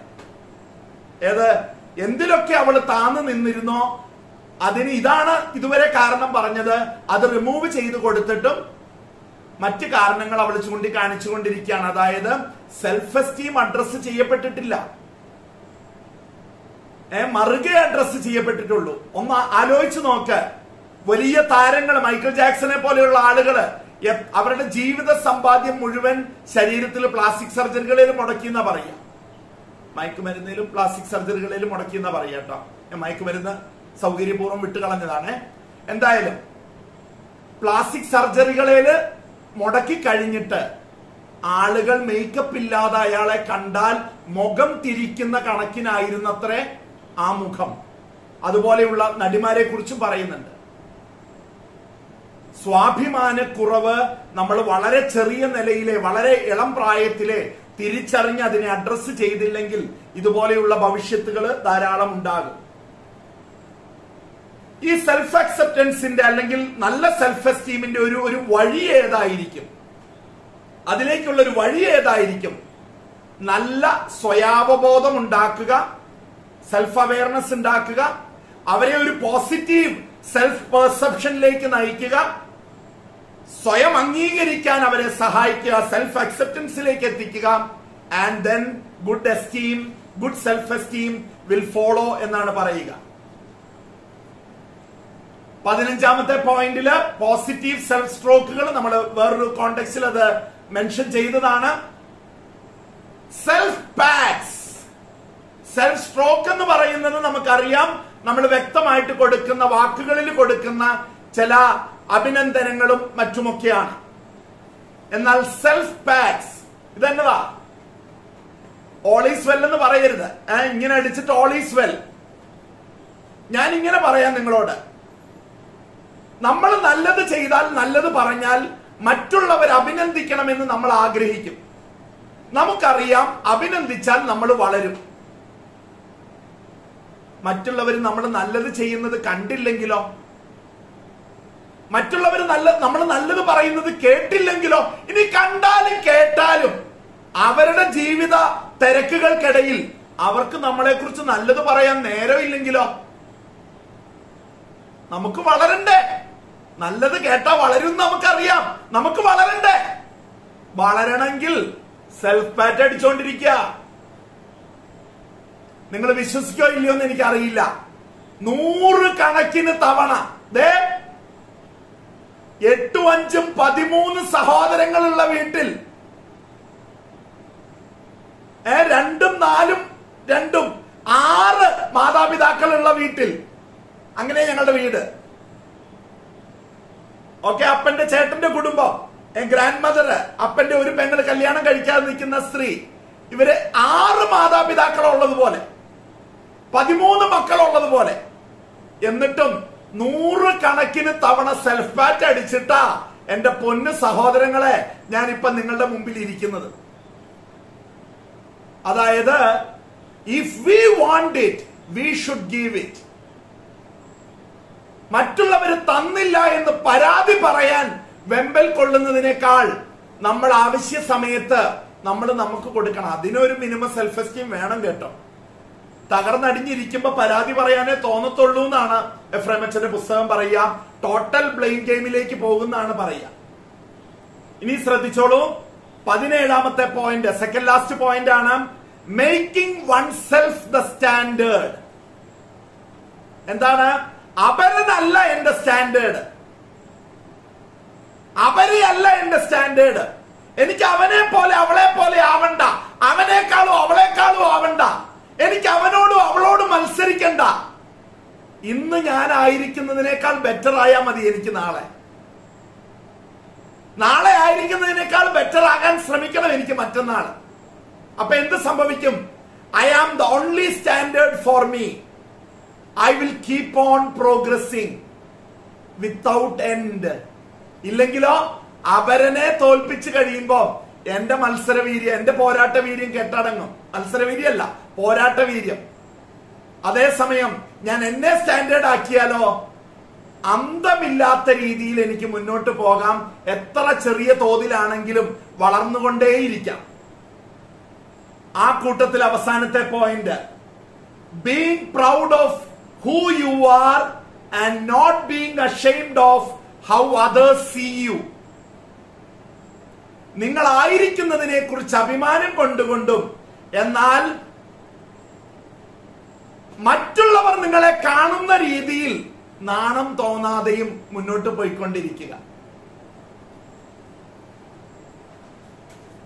ഞാൻ ഇതിന്റെ അവസാന ഭാഗത്തേക്ക് വരികയാണ്. ഈ പേജിലാണ്, ഈ ഒരു അവതരണത്തിലാണ് വാസ്തവത്തിൽ okay, not okay, still okay എന്ന ആ കാഴ്ചപ്പാടിന്റെ ഫിലോസഫി മുഴുവൻ അടങ്ങിയിട്ടുള്ളത്. ഓക്കെ, വളരെ സിമ്പിൾ ആയിട്ടുള്ള ഒരു പ്രയോഗമാണ്, ഒരു പറച്ചിലാണ്. ജസ്റ്റ് ഒന്ന് കേൾക്കുക. മലയാളത്തിൽ ഞാനത് വായിക്കുന്നു എന്ന് മാത്രം. പുസ്തകം ഇംഗ്ലീഷിലാണ്, ഞാനത് മലയാളത്തിൽ വായിക്കുന്നു. എനിക്ക് ഒരാത്മാർത്ഥ സുഹൃത്തുണ്ട്. എന്റെ ഹൃദയം പറയുന്നു ആ സുഹൃത്ത് ഓക്കെയാണ്. ചിലർ അയാളുടെ ബലഹീനതകൾ ചൂണ്ടിക്കാണിച്ചു തന്നപ്പോൾ എനിക്ക് പറയേണ്ടി വന്നു, ആ മേഖലകളിൽ എന്റെ സുഹൃത്ത് ഓക്കെ അല്ല. എന്നാലും ആ സുഹൃത്തിനെ ഞാൻ ആഴമായി സ്നേഹിക്കുന്നു. അതുകൊണ്ട് ഞാൻ പറയും എന്റെ സുഹൃത്ത് ഓക്കെ തന്നെയാണ്.